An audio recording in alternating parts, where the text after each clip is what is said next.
Activate Golden Retriever mode.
Glaze.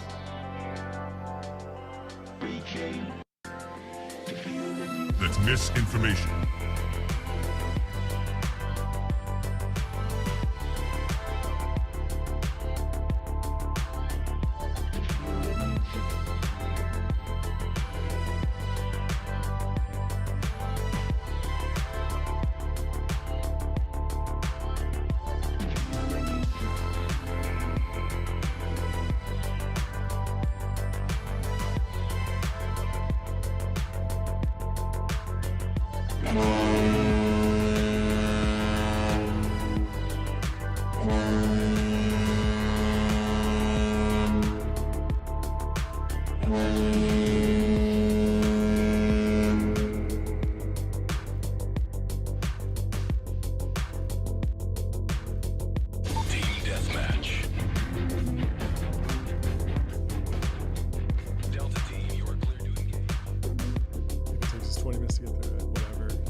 You're watching TBPN. Today is Monday, June 30th, 2025. We are live from the TBPN Ultra Dome, the Temple of Technology, the Fortress of Finance, the capital of capital. We got a great show for you today, folks. It's summer. every venture capitalist It's is in on France. vacation. They're celebrating the 4th in France. We're not. Yes, literally everyone is abroad, but we're here in Hollywood, California, the future center of media and entertainment. If we play our cards right, we're going to take you through the 5 most important stories in technology and business from our perspective. Kicking it off with a dramatic. Get that gasp ready, because there's a dramatic story in Wired. OpenAI leadership responds to Meta's offers. Someone has broken into our home. That's the title of the article. No, you could hear it was written, but you could hear the pain in Mark Chen's friend voice. of the show. I would call him a personal friend. He's a great guy. We've had people try to poach our team members. Yes. With, I wouldn't say similarly sized offers, but meaningful offers. Meaningful offers. But yeah, I mean, certainly a high stakes situation. People think of OpenAI as a $350 billion juggernaut, 90% market share in consumer AI. They're doing great. They are the steamroller. Yep. But you forget that Zuck's built different. He has $100 billion in free cash flow every year to play with. And the vibe shift from 2 weeks ago, where everyone was like, oh, okay, Zuck acquired Scale. Yeah. And then, oh, he's got Nat, and oh, he's got DG. Yep. And then Sam's like, well, they don't have any of our, they're not recruiting any of, they're not able to get any of our best people to, it feels like somebody has broken into our house and stolen something is very significant. So Bill Gurley has the post that defined the story. He says the company that was already planning to lose $7 billion this year, that's OpenAI, is reevaluating comp to be more aggressive. Put that in perspective. And he's got the yeehaw cowboy hat emoji on. I love it. I love post retirement Bill. He's just like, before he would be much more concerned about this. Now he's got the cowboy hat on. He's just watching, riding into the sunset. Podcasting, riding in the sunset, talking about the drama. It's great. We're gonna have him on soon. Yeah, it'll be fun. I saw there was someone else posted that, and I thought this was accurate. People forget that Zuck yeeted like $20 billion. He's willing to lose tens of billions of dollars, and he can lose. On this, the MetaQuest 3S Xbox edition. I don't think he yeeted $20 billion on this. I think it was worth every penny. We're going to be putting this to the test on the show today. Stay tuned. Tyler Cosgrove, our intern, is going to be trying to beat the first level of Halo in virtual reality. Yeah, but anyway, OpenAI has incredible access to capital. Yes, but they are losing an obscene amount of money. Yes. Meta has incredible access to capital and can deploy it and still generate tens of billions of dollars of net income. Yes, and uniquely, Zuck has incredible control over the board and shareholders, and so he controls enough of the vote that he can't be. He's also just so big, but he can't be the subject of activist shareholder attacks saying, "Hey, we want earnings per share to go up by a little bit more. We'd like our dividends to be a little bit bigger." He's in that early Bezos era where he has the full faith of the shareholders and also the legal control to actually go and spend, tens of billions of dollars on a project that might prevent disruption, which is absolutely in the long-term best interest of. He's not thinking quarter by quarter. Exactly. He's fulfilling his fiduciary duty just on a different timeline. Yeah. And so the only reason that an investor would be upset if they're like, yeah, well, I just want the stock to pop this quarter, but he can tell those people that I'm not building with you in mind. It's getting spicy. It's some Mark violence. Mark Chen, is the Mark stock Zuckerberg doing today? Pull it up.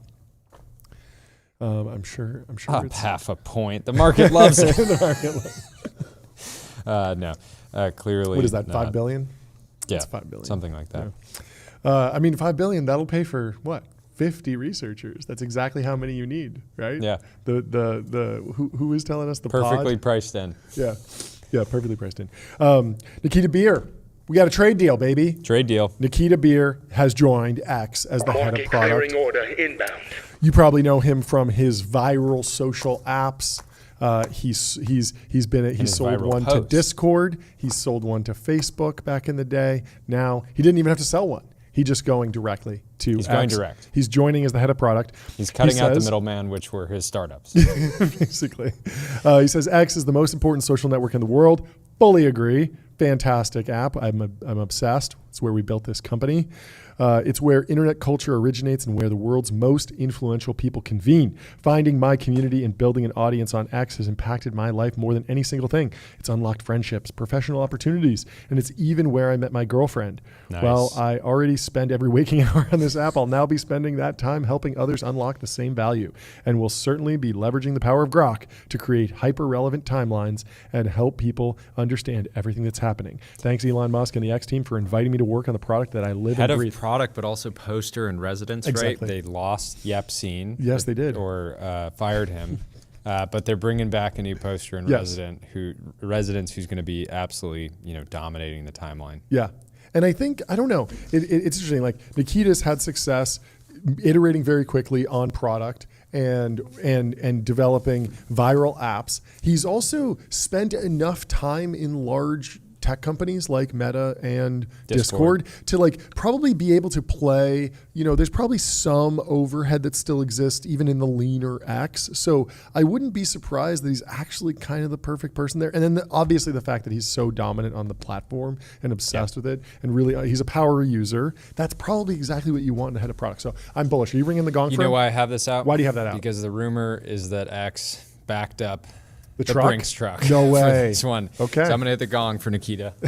hit the gong. Congratulations to Nikita Beer.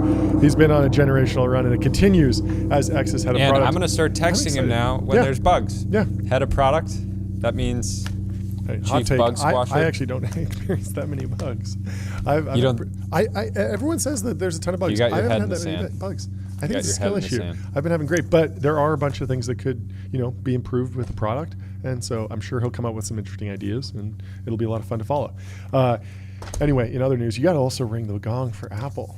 Our boy Tim Cook, he paid for half of his annual salary just by selling a sponsorship in Apple's F1 movie for a fictional team, APXGP. Expensify paid an 8-figure sum to become the title sponsor. They also sold sponsorships to Shark Ninja, IWC, the watch brand. They really built it out, and it makes it look better. I think it makes it look better that it's real brands instead of like fake brands. Legit. No, it looks super legit.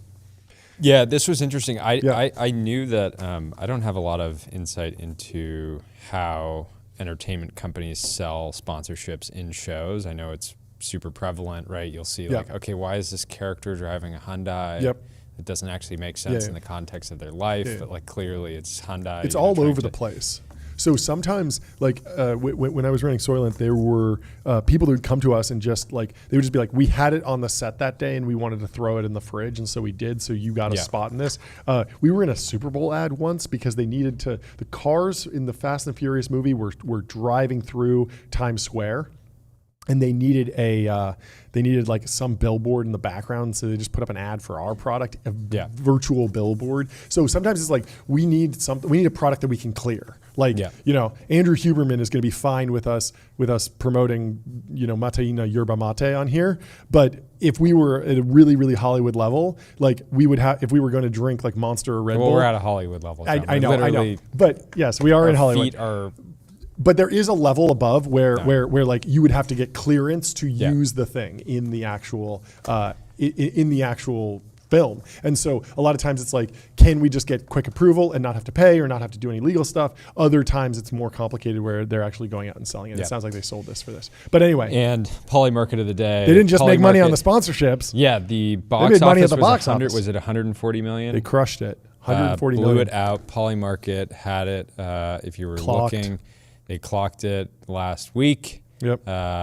It was the market was hasn't. I guess it's still the predictions in the process of were. resolving. I mean, the core predictions were around like 55 million. I guess was kind of the middle band here, and 50 million, and double, it blew that out. I mean, F1's popular, and it's so. Have you seen the other F1 movies? Of course not. Why am I even asking? Ford versus Ferrari. You haven't seen that. Drive. You haven't seen that, right? No. No. But big news, I saw my first UFC event, so I'm catching up. Jordy's going to see his first movie. I'm going to see my first UFC event. It'll be great. John, I loved it. We had a good crew. crew. It was a lot of fun. UFC with Senra, the boys. and Rob Moore. It's great. And we had a great time. John asked, who's playing tonight on Saturday? I said, Well, John, I don't think they're going to be playing. They're going to be fighting, punching each other in the face. And the knockout on Saturday was spectacular. My wife was like, "Oh, you know how like when guys go watch the football game, they like toss around the football beforehand. Like, are you guys going to be like punching each other before you watch the punching?" And I was wondering if you guys are going to be like, "Yeah, let's just go like spar a little bit before we sit down and watch UFC. Let's roll. Maybe we should do that next time." Anyway. This is actually massive news. Toby Lookie has summed it up well. But so Tesla has the world's first autonomous delivery of a car. So this Tesla, I believe it's a Model Y, drove itself from the Gigafactory in Texas to its new owner's home 30 minutes away, crossing parking lots, highways, and the city to reach its new owner. And Toby Lookie says, put it on the front page of all the newspapers. Well, we printed it. It's in the front page of TBPN. What else do you need, Toby? Come on the show. No, this is significant. It's costly to get a car delivered. Obviously, if you're getting a car delivered from hundreds of miles away, the gas fees are going to be high, but it costs money. The other thing, you just got a car recently, and the shipper damaged the car while it was being shipped. It just driven itself. Now it needs to be repaired. So, yes, and so I'm very interested in what this actually means for like structurally for the business of Tesla. We'll have to dig into this, but I wouldn't be surprised if Tesla's famously like cut out the middlemen of like dealerships, and I think that's really improved their margins. And I imagine that delivery is not an insignificant line item for Tesla right now. Like you order them, they have to put them on trucks, they have to deliver them. There's all this extra step, and I feel like delivery fees are around $1,000 maybe. It depends on how far you're going, but like you have to have multiple people securing the car, traveling with it. It's not just every time I've bought a car. Hundreds of dollars at least. Outside of, a few hundred miles away, it ends up somewhere $1,000. $1,000. Yeah. And so you assume that there's like a 50% margin tacked on that, and it's like it's a high margin add-on. The other thing here is it's effectively passing on the delivery cost to the consumer because it's really just mileage, right? Yeah, mileage and energy, and then you get a half charged car, and you're like, okay, I got to charge it up. But who cares about that?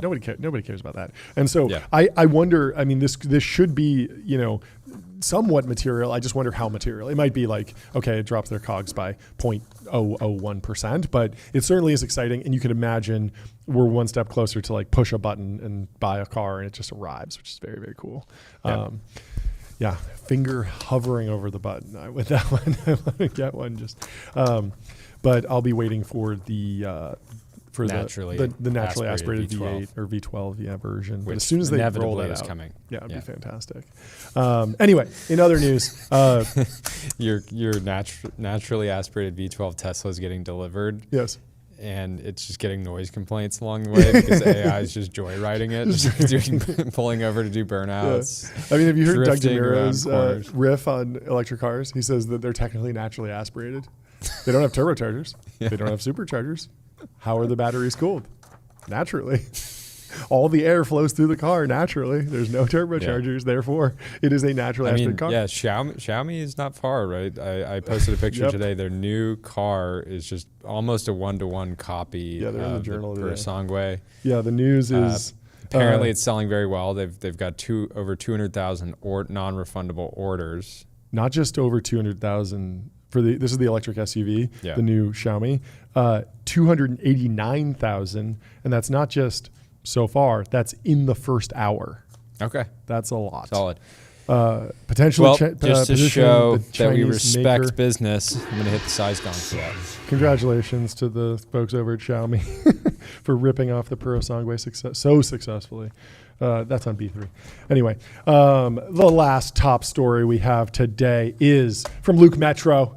He says, I know a 409 evaluator hates to see this coming because Robinhood has tokenized stocks and everything else. And so now there are private company stock tokens, and they're shouting out OpenAI and SpaceX. But Luke Metro works at Anduril, obviously has some stock options, and he's getting ready to trade them on Robinhood potentially. Who knows? In the pipeline, in the pipeline, I would imagine. Yeah, this is interesting. I mean, we had Ken from Republic on last week, also building his own private company. He must have known that this was coming or something, or maybe there's some underlying market structure bill. But this feels like it's a wave that everyone's doing it all at once, right? Part of it is that this administration has been extremely crypto friendly. Yep. seems like everything, not everything, but most things are fair game now. Yep, and so I think a lot of companies saw this coming and have just been racing to deliver new product experiences. It is funny to think about. I guess these the SpaceX and OpenAI tokens are going to be available to European Robinhood users only. And so it is funny to think about. When is Europe more Europeans liberal than day trading America? OpenAI and SpaceX shares? I mean, could be the But best place for them to this earn is yield. apparently rolling out on What are they the Robinhood chain. So they're launching Sure. their own L2 Interesting. with Arbitrum. Yeah. And I'm interested to see. I saw this they roll cleared. out. Yeah, they cleared an exchange of OpenAI tokens today, or OpenAI stock. Like the first they transaction. processed it. Yeah, the first transaction's gone through. Luke Metro had another funny post that was like, I just hope that my Anduril stock is valued at like the Robinhood DGen retail trader valuation and not the price that Founders Fund pays. This is very funny. That's good. Anyway, oh, sorry, are we blocking the camera? Anyway, let's go through some of the deep dives. I want to dig into that Wired article that was burning up the timeline over the weekend, and then we'll read through some of the Wall Street Journal coverage of The List, AI's secret file of geniuses. But first, we have our first intern challenge of the day. The first. We procured, yeah, there might be Even many. when you finish this, Tyler, you're not safe. We purchased and received a MetaQuest 3S Xbox edition. Very nice foil. Look at that foil. This is a nice product. So this is the latest and greatest out of Meta for their virtual reality headsets. And the challenge is to beat the first level of Halo Complete Edition, Halo CE. This is Halo 1. Tyler, you've never played Halo at all? I've never played Halo. Okay, but you've played first-person shooters. Yeah. Okay, so you should be able to do it, you think? Yeah. Okay. 100%. So I asked ChatGPT. Team deathmatch. The speed run world record for Pillar of Autumn, which is the first level in the first Halo game, is like 3 minutes, but you have to like cheat and go through the walls and stuff. An experienced player can do it in like 15 minutes. First time person ever playing should be able to do it in between 20 and 30 minutes. So for this, let's give you an hour. If you can do An hour? it under, I was thinking like 12 minutes. let's Best of luck. Let's give you 45 minutes. Okay. If you can do it in under 45 minutes, you will get to keep this. Oh, let's go. Okay. Okay. So can we get a timer? Yeah, start started? the timer. So it is 11:20. Let's give you 40 minutes. So if you can do it before noon. So go get it and start. Okay, time starts now. He's hustling for good reason. All right, have fun, Tyler. So the problem is that the level takes like 5 minutes, but unboxing and setting that thing up, I think is going to take like 40 minutes. So that's the real challenge. Godspeed, Tyler. But Tyler will be working on that during the show, and good luck to him. Anyways, back to the timeline. Yep. A poster What's the by the latest? name of Toucan says, Nerds is quoting, on the left is Ronaldo, another post. Real Madrid spent $80 million to sign him from Man United. On the right is Jia Yu, which I am struggling to pronounce. Meta paid $100 million to sign him from OpenAI. And Toucan says, nerds have been complaining that athletes are overpaid for decades. Finally, the 9-figure nerd trading market has emerged. Take that, go. LeBron Jameson. LeBron Jameson doesn't even know his name. It's fantastic. Well, if you're on a hiring spree, you got to get everyone in your organization corporate cards. Head over to ramp.com. Time is money. Save both. Easy to use corporate cards, bill payments, accounting, and a whole lot more all in one place. Anyway, let's dig into this OpenAI leadership. The OpenAI. So this article was all this news was kind of coming out over the weekend. There's no decency anymore. You can't even take a summer weekend. You can't even June send an email off to a 3,000 person organization without it leaking to Wired. Mark Chen, the chief research officer at OpenAI, sent a forceful memo to staff on Saturday, promising to go head-to-head with social giant in the war for top research talent. This memo, which was sent to OpenAI employees in Slack and obtained by Wired, came days after Meta CEO Mark Zuckerberg successfully recruited 4 senior researchers from the company to join Meta's Superintelligence lab. I have a visceral feeling right now, as if someone has broken into our home and stolen something, Chen wrote. Please trust that we haven't been sitting idly by. I mean, this makes sense. Like, you need to tell the troops that, like, we're prepared to go on the counterattack. Like, we got attacked, but we're ready to go back. What's interesting is I don't think that Meta is necessarily going to try and go eat ChatGPT's lunch. Like, I was revisiting that conversation that we had with Jeff Huber, and he was saying, like, he was kind of reiterating, like, never bet against Zuck. Like, he's working on an open source model, but a lot of it is more of this, like, B2B applied AI necessarily than trying to go and disrupt ChatGPT, because Google's already running that playbook. Like, Mark can see that and see that, like, what happens when you're $1 trillion company and you roll out basically a direct clone of the ChatGPT app. It's like, yeah, you can get a decent amount of users in a notional terms. Like, I'm pretty sure the Gemini app has like 100,000 users or 100 million users and like lots of 5-star reviews, but it just doesn't have anywhere near the penetration of ChatGPT. And so when you pull someone off the street and you say, what do you use for AI? They say chat. They don't even say ChatGPT anymore. Yeah. It's so dominant. And so I think Mark knows that he shouldn't necessarily try and go after that, but he should be going after the next thing and the next thing, and have a model that he can pipe into all sorts of different features within the Meta ecosystem. But yeah, the crazy thing is there's not, it doesn't seem like there's clear precedent for a raid of a talent raid of this magnitude, right? We covered Ken Griffin raiding Enron, but it was after, post the collapse, right? Yep.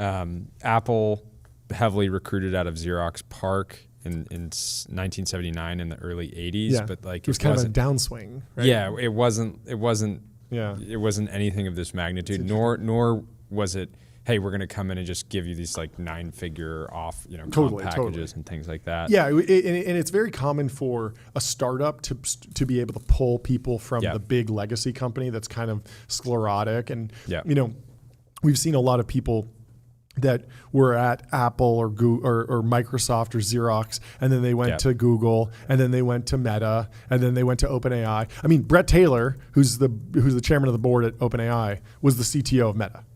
Right. And it's like, okay, he clearly just wants to be in like the hot thing. And he's like a startup guy almost. And I believe he was at Google before, because he redid Google Maps. Yeah. And so like the story of Brett Taylor is really like the default, I think, for most like startup people. It's like he's early at Google. He works with Paul Buchheit on Gmail. He works on Google Maps. Then he goes over to Meta, CTO there. Then he goes to OpenAI, chairman of the board there. And it's like he's a startup guy, and so he's always riding like the new wave. You usually can't poach them back into the older company. That's rare.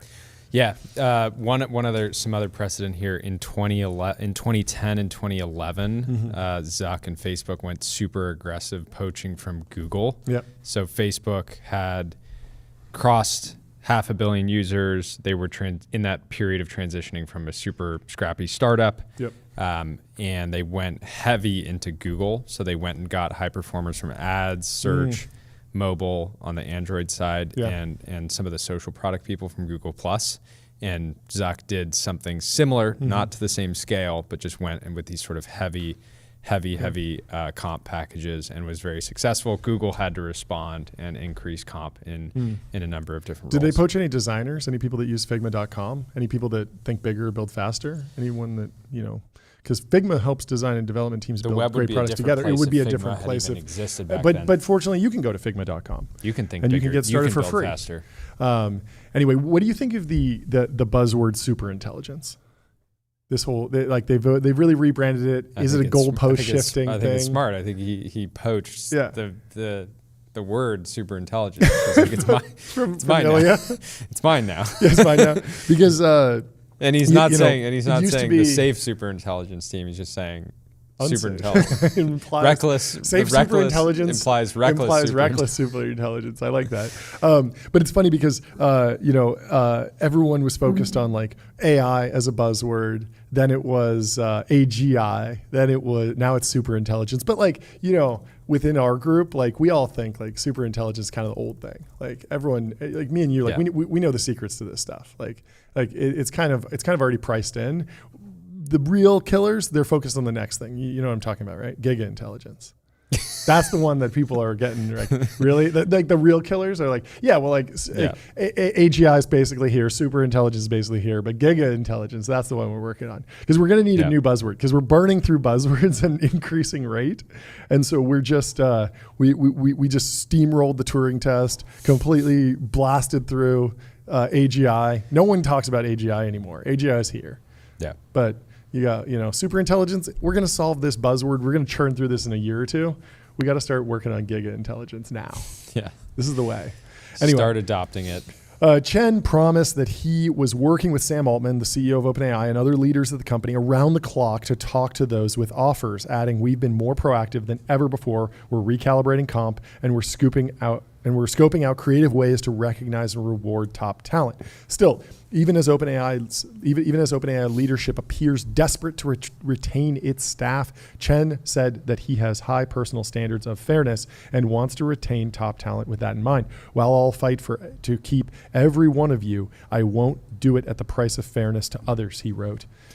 It's such a brutal dynamic if you're Mark Chen, if you're Sam, because not everybody at OpenAI is getting poached, but presumably Zuck is working with all the people he's poached already to identify who are the best people at OpenAI, who do we really want, and then going to them and making the maxed out offers. Meanwhile, you can't, like the team dynamic, if you have a few researchers on a team and somebody gets, somebody's potentially getting poached by Meta and you say to retain them, you're like, okay, we're going to give you this sort of massive incremental grant. And the other people on their team are going to be like, wait, well, is that my market value? I didn't go talk to Facebook, or I turned down, I never took the meeting or whatever. So you should pay me the same thing too. Right? I'm loyal. Don't you want to pay the I'm a missionary. Yeah, I'm a missionary. Why are you paying the mercenaries more? You should pay the missionaries the same price just because they're missionaries. Rough, for sure. Brutal. Anyway. Let me tell you about linear. No, the other thing is it creates this like really nasty incentive to basically be like, oh yeah, you maybe got hit up by a Meta recruiter like many months ago, and you can be like, yeah, I mean they reached out to me, and suddenly they're like hovering around you, like being like, all right, what's it gonna take? We really don't want to lose you. Yeah, it is a. Yeah, I mean it's crazy game theory. Like every single conversation in a company is like this constant game theory. And then timing that with this like summer break that I guess OpenAI was saying like, hey, everybody should take the week of the 4th off, or not the week of the 4th, but anyways, you wanted to say something more important. Well, I mean, if you want to see who your high performers are, just look in the Linear, right? Linear's purpose-built tool for planning and building products, meet the system for modern software development, streamline issues, projects, and product roadmaps. If Zuck were able to gain access to OpenAI's Linear, it would be illegal, but it would also tell him a lot. Yeah, you don't want to do anything illegal, Zuck. You want to be on Vanta, automate compliance, manage risk, prove trust continuously. Vanta's trust management platform takes the manual work out of your security and compliance process and replaces it with continuous automation, whether you're pursuing your first framework or managing a complex program. So the news comes as competition for top AI researchers heating up in Silicon Valley. Zuckerberg has been particularly aggressive in his approach, offering $100 million signing bonuses to some OpenAI staffers, according to comments Altman made on a podcast with his brother, Jack Altman. So this $100 million signing bonus, this just got baked into the lexicon. But I was listening to Dylan Patel on Jordan Schneider's China Talk podcast. It's actually Transistor Radio, but it goes out on China Talk anyway. And Dylan Patel was saying that might be a kind of a game of telephone a little bit, in the sense that it's possible that you could maybe be making $100 million over a number of years in stock based on appreciation, but he was very skeptical that anyone was getting $100 million on day one without any sort of strings attached for like a true signing bonus. So I don't know how real that number is. And remember that the Zurich team came out and said, the Zurich team explicitly said we didn't get it. But I know. The way that he phrased it, could have been more. Clearly we're getting No. I do think that the round numbers are easy to latch onto. Like, why is Mamdani talking about billionaires specifically? He doesn't have a problem with 999 millionaires because like that's like not easy to grasp. Like people latch on to round numbers. 100 million is so much. A billionaire is so much, and it's easy to quantify. And so the 100 million, if it was 80 million, it wouldn't be going nearly as viral as 100 million.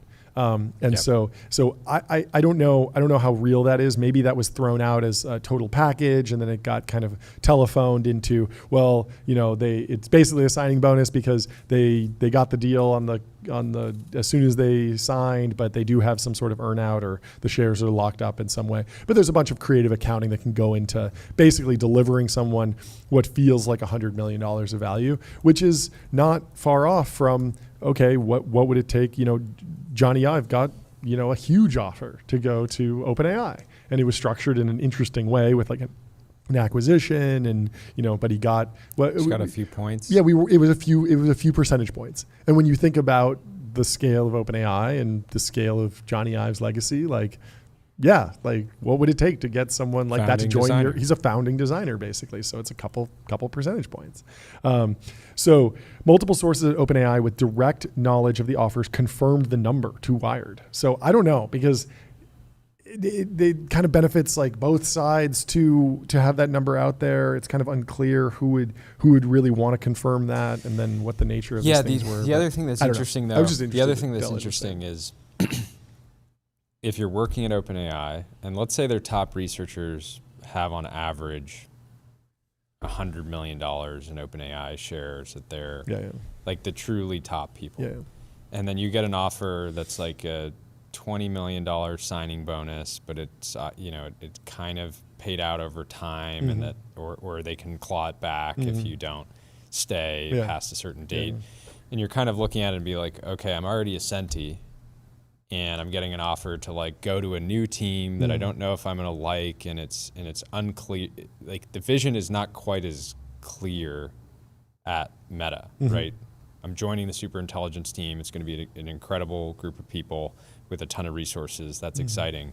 But it is a big switch if you're already happily vesting out tens of millions of dollars. So it would make sense that these $20 million, if it's $20 million, I can see that. If it's $100 million for the top people, it makes total sense. Yeah, I mean, like, what was the deal to bring on Alex Wang was probably like way over $100 million to him personally, based on his ownership in that company, which was acquired. And so, like, that number doesn't feel impossible. I would just be surprised if there's not some structure around it. Based on what Dylan was talking about. There's just enough precedent here that, again, going back to Zuck raiding Google in 2010, 2011, he was offering tens of millions of dollars in stock packages to mid-level engineers just because he was like, I need a really good ad product. I want to make my ad product great. Yeah, I mean, have you seen why am I even asking this? Have you seen the BlackBerry movie? Of course not. But in the BlackBerry movie, there's this whole story about they go and they try and poach someone, and then it was controversial because they like backdated some stock options for someone to basically give them more like cash, but without having like the initial impact of that cash. It's kind of interesting. But yeah, I mean, to poach top talent, it's expensive. It kind of benefits both, maybe. I mean, I don't know. Like on the Meta side, does Zuck want the idea that he's willing to pay up to $100 million out there? Like maybe, because that certainly leads to more people taking the phone call of like, oh wow, Mark is really taking this seriously. I should talk to Meta's recruiting team. I should actually hear them out. And then if they wind up coming back to me with a $50 million offer or a $10 million offer, like, we can discuss that, and I can see it, and they can evaluate how much I'm worth. They can make an offer, but at least it got the conversation started.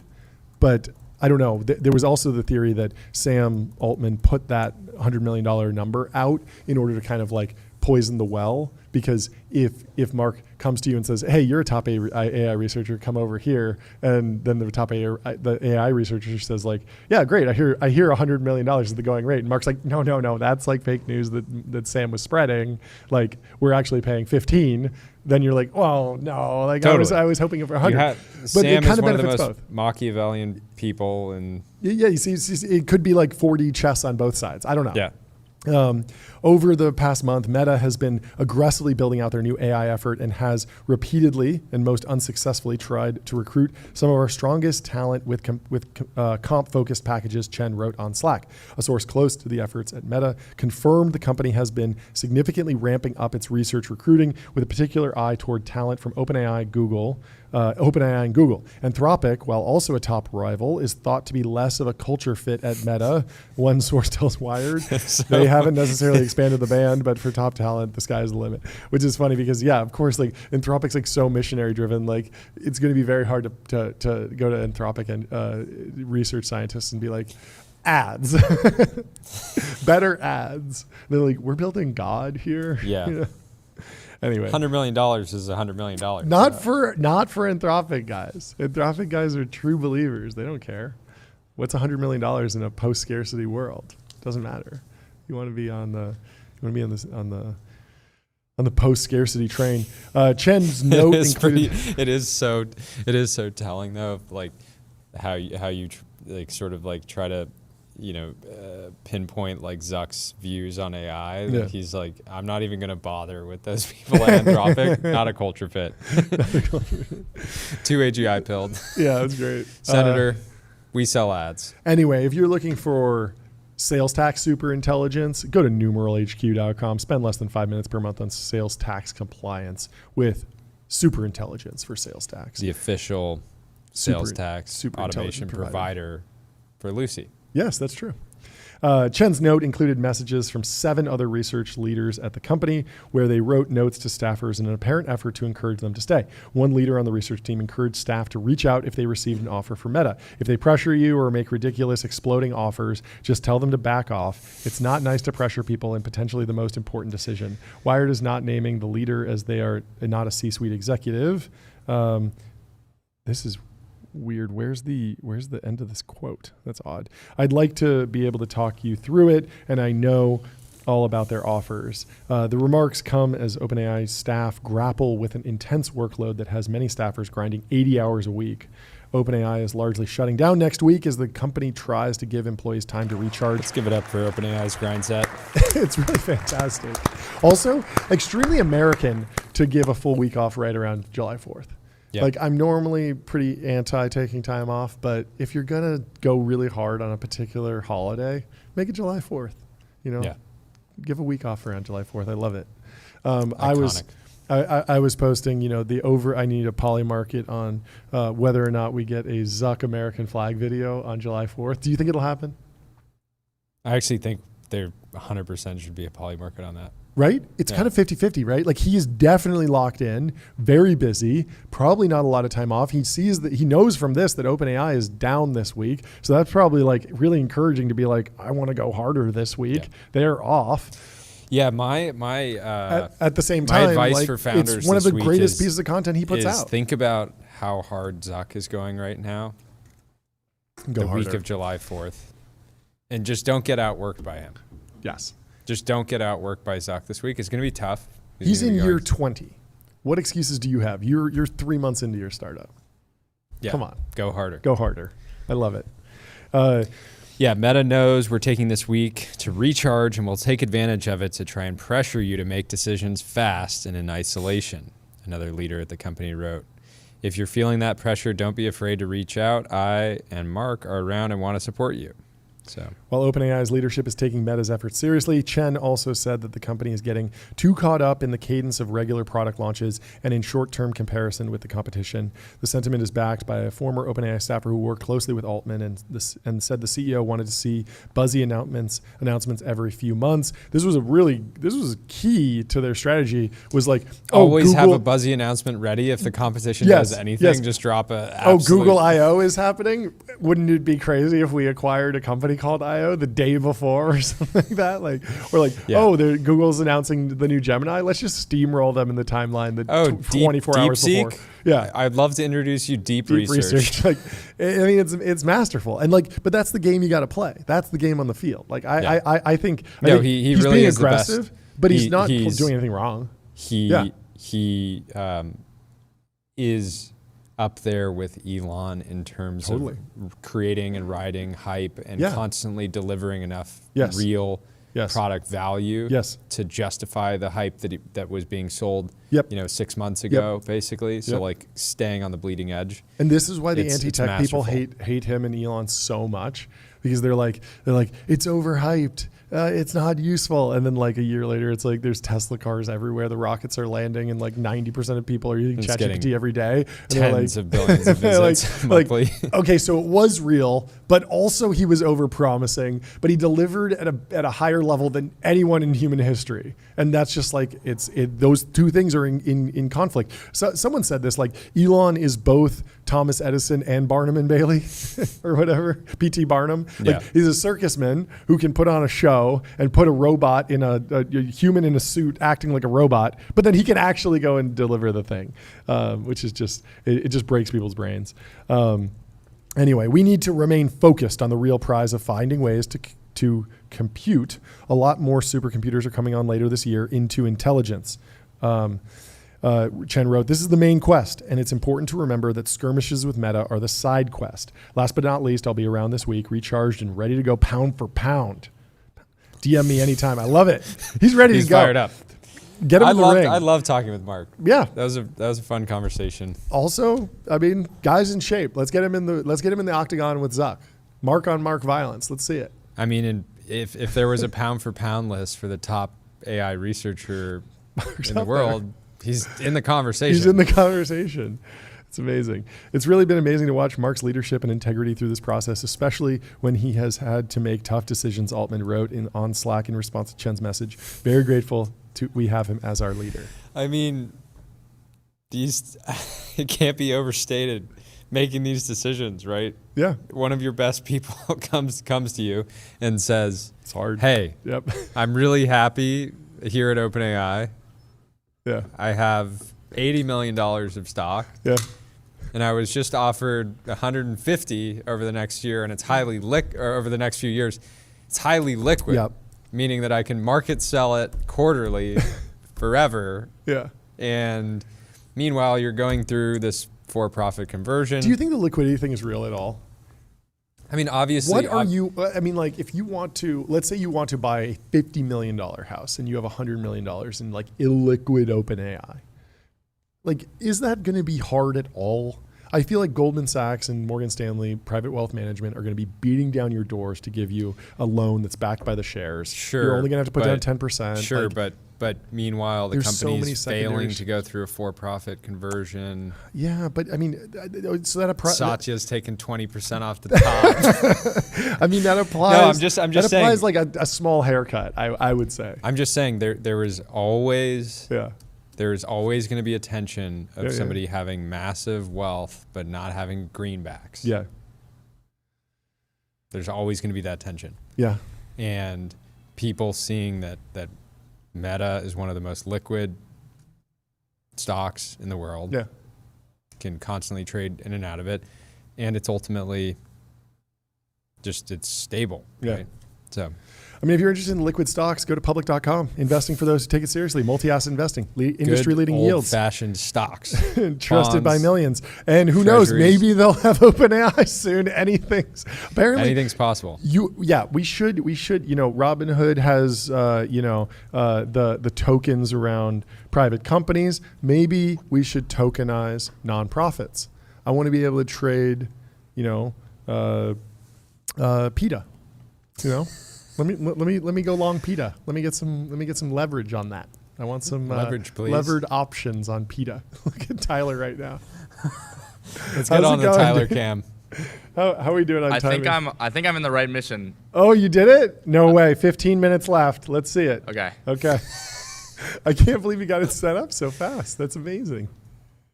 Okay. He's sitting at 26 minutes so far. All right, well, have fun in there, Tyler.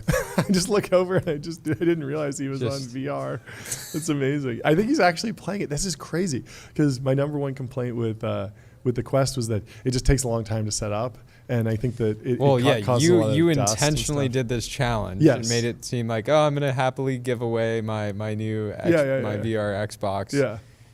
thinking that there's no way he could finish it in 40 minutes. But now he's. I think he's going to do speed it. running. Wow. He's speed running. Pillar of Autumn. It's happening. Anyway, Swix has the story. He's breaking it down. Yeah, some good highlights here. The Mark v. Mark war has resulted in going from, oh, the good people don't leave, to someone has broken into our home and stolen something. 1 week company shut down. Question mark. I mean, I was going back and forth here. I wouldn't be surprised if the shutdown was somewhat strategic. Yeah. In that, hey, people already need a break. We shouldn't have them walking around the office. The way they were writing it, it felt like this had been on the table for months because the company has been working really hard, launching a ton of stuff. Yeah. And it seems like it just seems like an odd choice to, if you're in the middle of this Mark v. Mark war, that would be what you choose to do, would be a 1 week company shutdown. But I don't know, maybe. I'm not 100% that like the AI talent war has resulted in the shutdown. It's more just like the shutdown is happening at a weird time. Anyway, this third point is very interesting. Pivoting product launch calendar to AGI race, especially when Stargate comes online. Dylan Patel says December is when Stargate's coming online, and that should be like the biggest cluster ever, and unlock even more. Maybe pre-training scale, but there's a question about how important that is, and maybe you can do more reinforcement learning in a more distributed way. So I don't know. Also, like, it's not exactly like Zuck is GPU poor, so I don't know how big of a deal it is, the Stargate thing. We'll see. But number 4, for some reason, Meta is ignoring Anthropic. Don't care about safety. If this is true, of course. The Anthropic point was very funny. Anyway, there's other posts in here that we should cover. Satwik Singh says, what Sam never understood was that Zuckerberg torched $20 billion over VR headsets with Nintendo Wii graphics and didn't even flinch.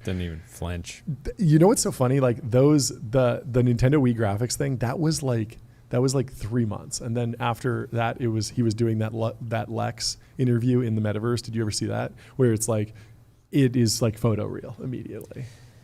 Yeah, we got a wild demo at Meta HQ of all the new products, and we were blown away. I'm not even sure. I don't think we can say much. We can talk about it in like the abstract, but yeah, I mean, none of that was like Nintendo Wii level graphics, but I mean, that one picture was like iconic and kind of like, it felt like, oh, this is kind of a step back in terms of. Well, many more people saw that picture than actually used the product. Yeah. And so.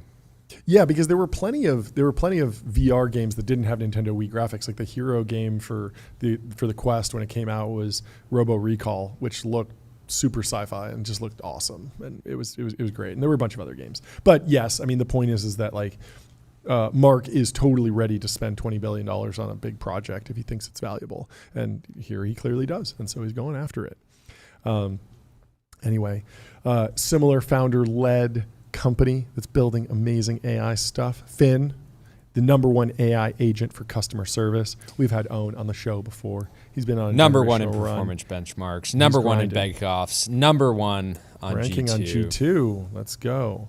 So if you're looking to do customer service, head over to Finn. I'm saying this, they're not saying this, but I'm going to say this is the official AI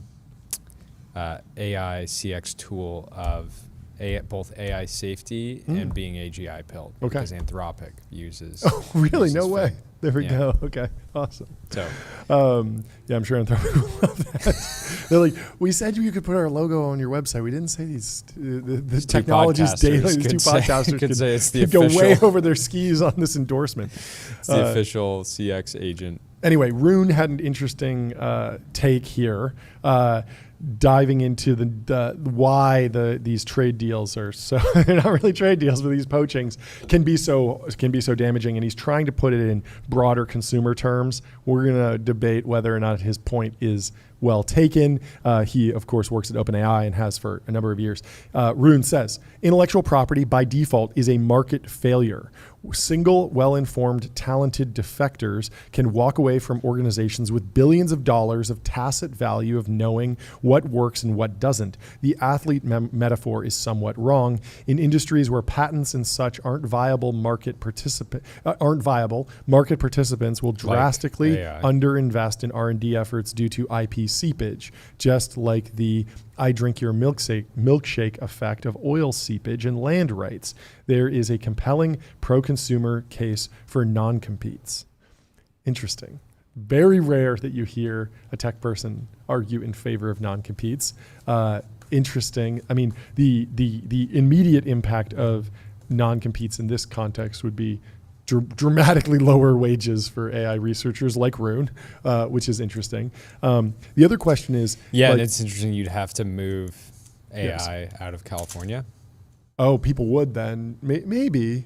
Or they would choose to be there. I'm saying if you really want to use non-competes, go where they can be enforced, right? Yes, but California's then been historically impossible. Yeah, but then as an AI researcher, you'd say, I definitely don't want to leave California because I'm going to get a much better deal here. School here. Yeah, my question is like, I've always been interested in like, why can, the consumer packaged goods industry, like patent like a tab on a can for 25 years and like Walt Disney can own like the shape of mouse ears for like 80 years, but like Google can't own the Transformer for like even a minute. Like, I get that it's like some sort of fundamental discovery, but I've always been interested in how little IP works in technology. So that's interesting. Do you think it just is a byproduct of hacker culture and the sort of like positive sum culture of Silicon Valley? Yeah, but you'd think that would change like if there was tens of billions of dollars on the table, right? Yeah, I mean, there's a culture of, so I agree with you, and I'll give you an example. So pull to refresh on the iPhone was created by a Twitter employee, like a Twitter UX UI developer, built that user interaction, and then Twitter had a patent on Lauren it. Brichter. Yes. An American software developer, best known for creating pull Tweety to refresh, and the pull to refresh interaction. So he created that design pattern, and then he had a patent on it. Twitter owned the patent, and Jack Dorsey and the Twitter crew were libertarian and said, we're not going to enforce this. And then it got baked into Instagram, and it's now natively in iOS, and it's in all of it's basically like one button to like. If you're truly terminally online, you're using it hundreds of times a day. True, like but a little slot now machine. We've actually moved past that. We've moved into endless scroll. Where you actually don't need, like if you're on TikTok, you're never pulling to refresh. You just keep scrolling to the bottom. So we're actually post pull to refresh, and now we're in the endless scroll. But endless scroll, I believe, was developed by Pinterest, and they had a patent on it for a while. I think it might be wrong here, but endless scroll was also something that was not able to be owned, which is just odd to me. And then there's the other question of like Coca-Cola has been able to keep the formula as a trade secret for like 100 years or something, and it's just odd that tech companies can't seem to do either. They can't keep the secrets. Well, you can have trade secrets, right? It's not like an OpenAI researcher can go over and say, "Here's a bunch of code. Let's roll it out," right? Yep. It's basically the sort of way of doing things that they've internalized from being at a company for a certain amount of time. Tacit value of knowing what works and what doesn't. And so my like naive read on this is that if you had a top tier OpenAI researcher at Meta during the Llama 4 build out, that researcher would have said, hey, don't focus on pre-training scale as much. We need to get a reasoning model out, and we need to focus on RL and post-training much more. Much more. And when you talk to Dylan Patel, I was asking him about DeepSeek and how DeepSeek was doing all these innovations and like moving to floating point 8, like smaller, basically smaller numbers storing the weights. And he was like, oh yeah, but OpenAI was doing that like 2 years ago. DeepSeek just open sourced it. And so it's like the world found out, if you found out the best practices from DeepSeek because they open sourced it, like you were not on the cutting edge and you should have been poaching AI researchers from the top labs earlier. So two things could be happening here. One, Zuck is right to just go and overpay and try to recreate some of the magic and get a leading model or set of models out of it that he can use in a bunch of different ways that we've discussed. Or none of this matters and Rune is baiting Zuck into just overpaying.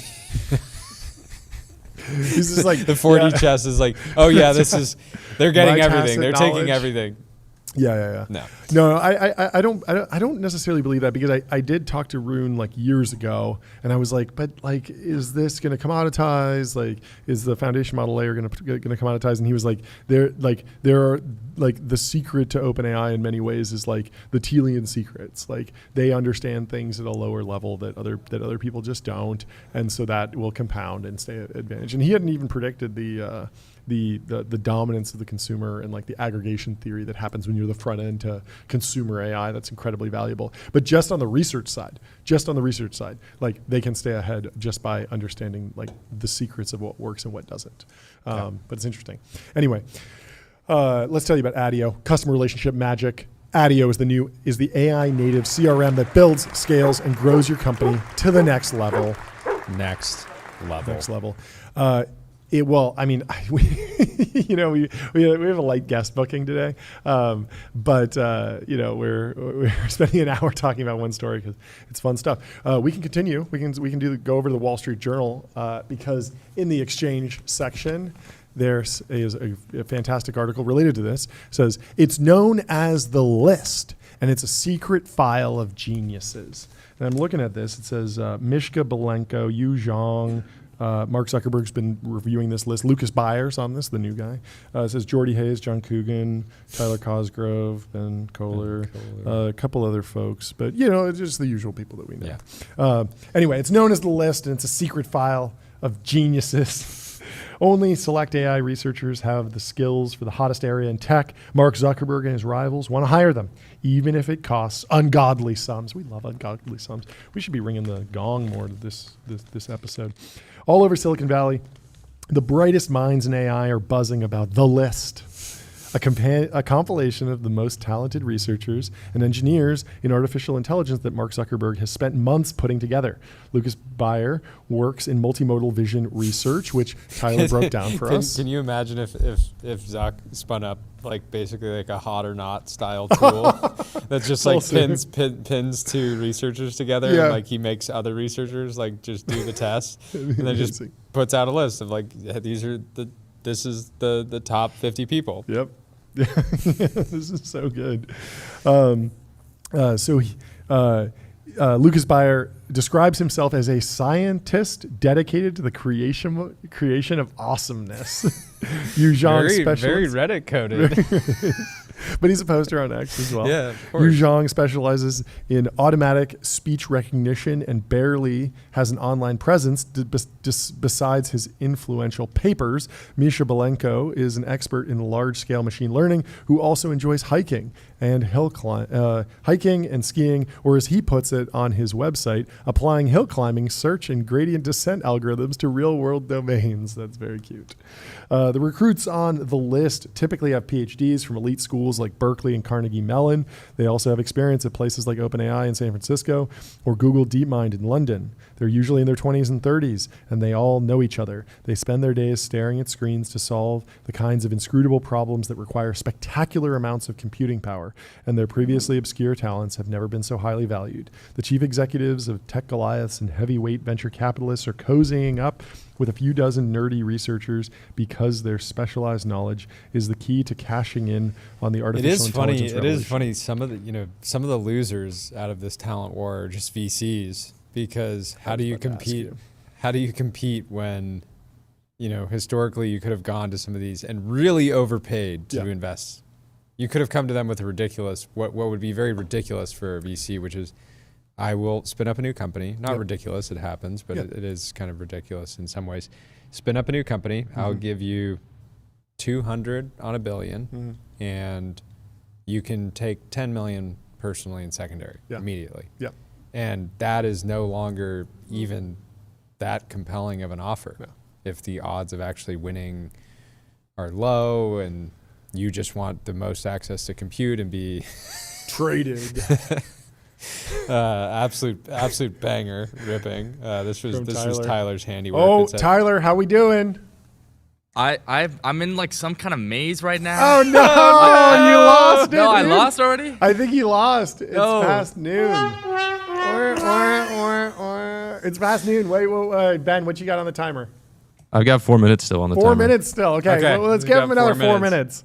You better finish this. I'm surprised this surrounded by game was journalists. so Hold hard. your But I position.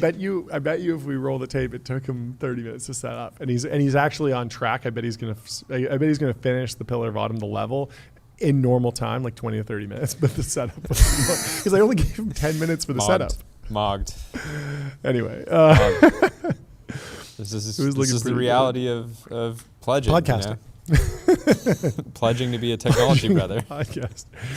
Nobody is in this escalating arms race is chasing the prize recruits quite like Zuckerberg, who has tried to raid Silicon Valley's top research labs, dangling $100 million pay packages. We're hearing it again to a select few superstars in hopes of poaching them. The billionaire CEO of Meta wants them to join his new company's new lab focused on superintelligence. One recruit who has spoken with Zuckerberg, who is personally courting his dream team of potential hires, describes the company's goal as nothing less than a transfusion from the country's top AI labs. That's all it is. It's a transfusion. It's a blood transfusion. It's a blood transfusion.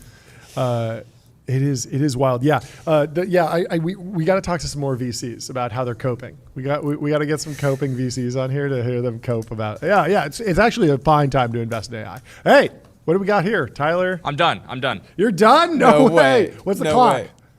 What's the clock?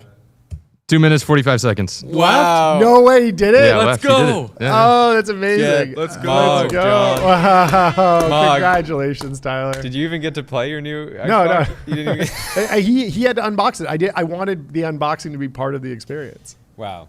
You just ate your lunch, John. He did. just Congratulations, ate your Tyler. Friday Very night. good. That's amazing. go. Okay, so break it down. How long did it actually take you to get set up and get the game running? For the first like 5 minutes, there was just like a software update. Okay, And then that's what I was worried about. Yeah, and then I had to connect to my phone. Okay. There's like the Meta Horizon app. Yep. And then it was probably like another couple minutes. I had to create a new Microsoft account Okay. and then get Xbox Game Pass. Yeah. And then I wasn't sure which Halo it was, so Okay. it took me like a minute or two there. Yeah. And then the first like probably 5 or 6 minutes of playing the game was just cutscenes. Cutscenes, It, yeah. it wouldn't let me skip Yeah, it because won't I'm let like you it's like the skip. tutorial of how to play the game. And then finally, I just crushed through it. Okay. So- Crushed through it. So how long do you think it actually took you to go from, like, I gave you the box to you were playing the game?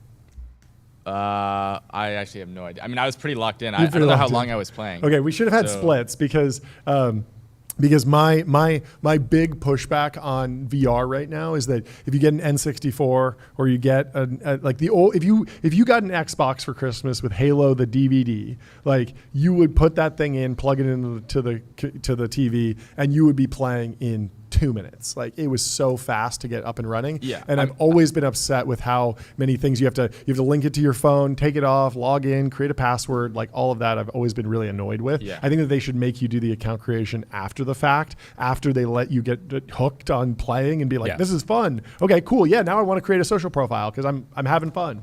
Anyway, Yeah. I mean, the app seems very unnecessary. I don't know what the app is for.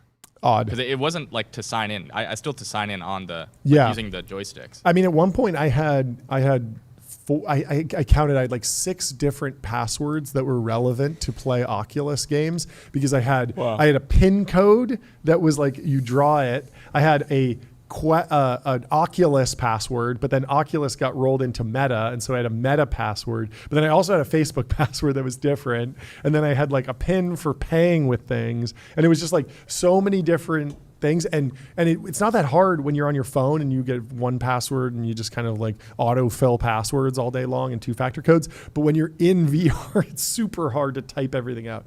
So, wow, I'm very, very impressed that you pulled that off. I thought that was going to be a failure. So congratulations. Enjoy it.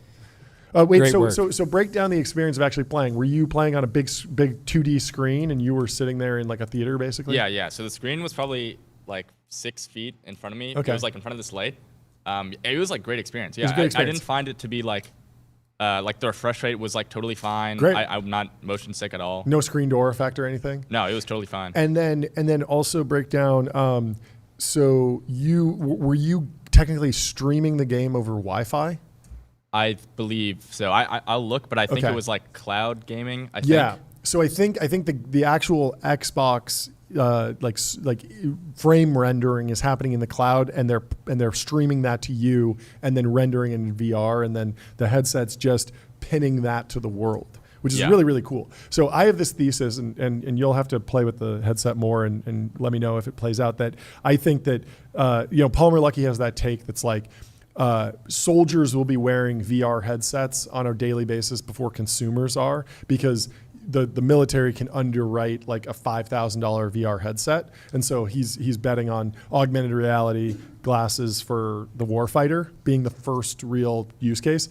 I have this thesis that, before people were using the iPhone for dedicated iPhone apps like TikTok and Uber, people were using it to make phone calls. Like, it was a phone first. And I think that will be basically a TV first, and people will be playing traditional video games and watching traditional movies before we get VR GTA 6. People will just be playing GTA 5. And so I think all the VR companies should focus on making the movie watching experience and the traditional video game experience like super, super smooth, so that you just get in, you can actually chill in that thing for 2 hours, actually beat Halo. Maybe the whole game only takes 3 hours to beat. Maybe you got to beat it on the stream now. Okay, gamers. Anyway, let's get back to the news. Let's get back to the sleep scores. How did you sleep last night, Jordy? Before we do, I was absolutely mogged. No. What happened? Get a pod 5. Get a pod 5 69 today. Rough. I got a 92, baby. Incredible. Let's go. Generational run. Hit me with the Ashton Hall. You know the rule. If I beat you, I get that sound effect. Ashton Hall. Boom. 92. Go to 8sleep.com/TBPN. Get a pod 5. I'm worried to think about how I would have slept if I didn't have an 8 sleep. And the only thing that I got penalized on was I went to bed too early. 9:30, and they're like, you don't usually go to bed at 9:30, and so I pulled it off. I was penalized by screaming children in the middle of the night. Brutal. Inside the secretive world. No, we have some breaking news. I'm going to dive into this. So this morning, Zuckerberg announced his superintelligence team. We got 4,000 likes on this traded post? No way, Tyler. Oh, you're on a generational run today. That is Xbox. Amazing. Okay, wow, 4K likes. Okay. It's awesome. Back to the breaking news. Yeah, please. So Zuckerberg sent a message this morning in a memo introducing the new superintelligence team. So we were just covering his list. Yep. He got seemingly a lot of people from his list. So Zuckerberg introduced Wang, who will be the company's chief AI officer and leader of MSL, as well as former GitHub CEO Nat Friedman. Friedman will co-lead the new lab with Wang with a focus on AI products and applied research. Here's the list of all the new hires as seen in Zuckerberg's memo. It notably doesn't include the employees who joined from OpenAI Zurich office. Mm-hmm. So this is Kylie Robison's reporting over at Wired. So Trappit Bonsall pioneered RL on Chain of Thought and co-creator of O-series models at OpenAI. Correct. Shu Chao B, co-creator of GPT-4 voice mode and O4 Mini, previously led multimodal post-training at OpenAI. Huawen Chang, co-creator of GPT-4O's image generation and previously invented Masket and Muse text-to-image architectures at Google Research. Ji Lin helped build O3, O4 Mini, GPT-4o, GPT-4.1, GPT-4.5, GPT-4o image gen, and operator reasoning stack. Joel Pobar, inference at Anthropic, previously at Meta for 11 years at HHVM, Hackflow, Redux, performance tooling and machine learning. Jack Ray, pre-training tech lead for Gemini and reasoning for Gemini 2.5, led Gopher and Chinchilla early LLM efforts at DeepMind. Hongyu Ren, co-creator of GPT-4o, and this just goes on and on and on, but the big takeaway here is that these seem to be some important people and not what Sam had originally messaged as none of our best people. Wow. That is a big... But obviously things have changed since that. I think we need some more trade deal posters, except it's not much of a trade deal. Just Full poaching. It's pretty crazy. No, whenever whoever writes the book on this era of Ashley Vance. AI, Ashley Vance, Obviously. will have at least a chapter dedicated to this talent rate. Yep. This is pretty huge. unprecedented. But yeah. I think the difference when Facebook was rating Google Yeah. in 2010, it was just spread out over a much longer period of time. And it really wasn't narrow. It wasn't. I mean, this is unique because in that situation, Zuck was poaching from Google. Zuck poaching from a company that still is like many people view as a startup, right? Even though it's worth hundreds of billions. So. Yeah, this is pretty remarkable. Turner Novak said, "Is it true they poached Matthew McConaughey from Salesforce?" I like that one. Anyways, so we could go back to this list, but clearly he made a list. He checked it twice, and he got a very meaningful. It's time for Zuck to head over to Bezel and get himself something to remember this moment by, because his Bezel concierge is available to source him any watch on the planet. Seriously, any watch.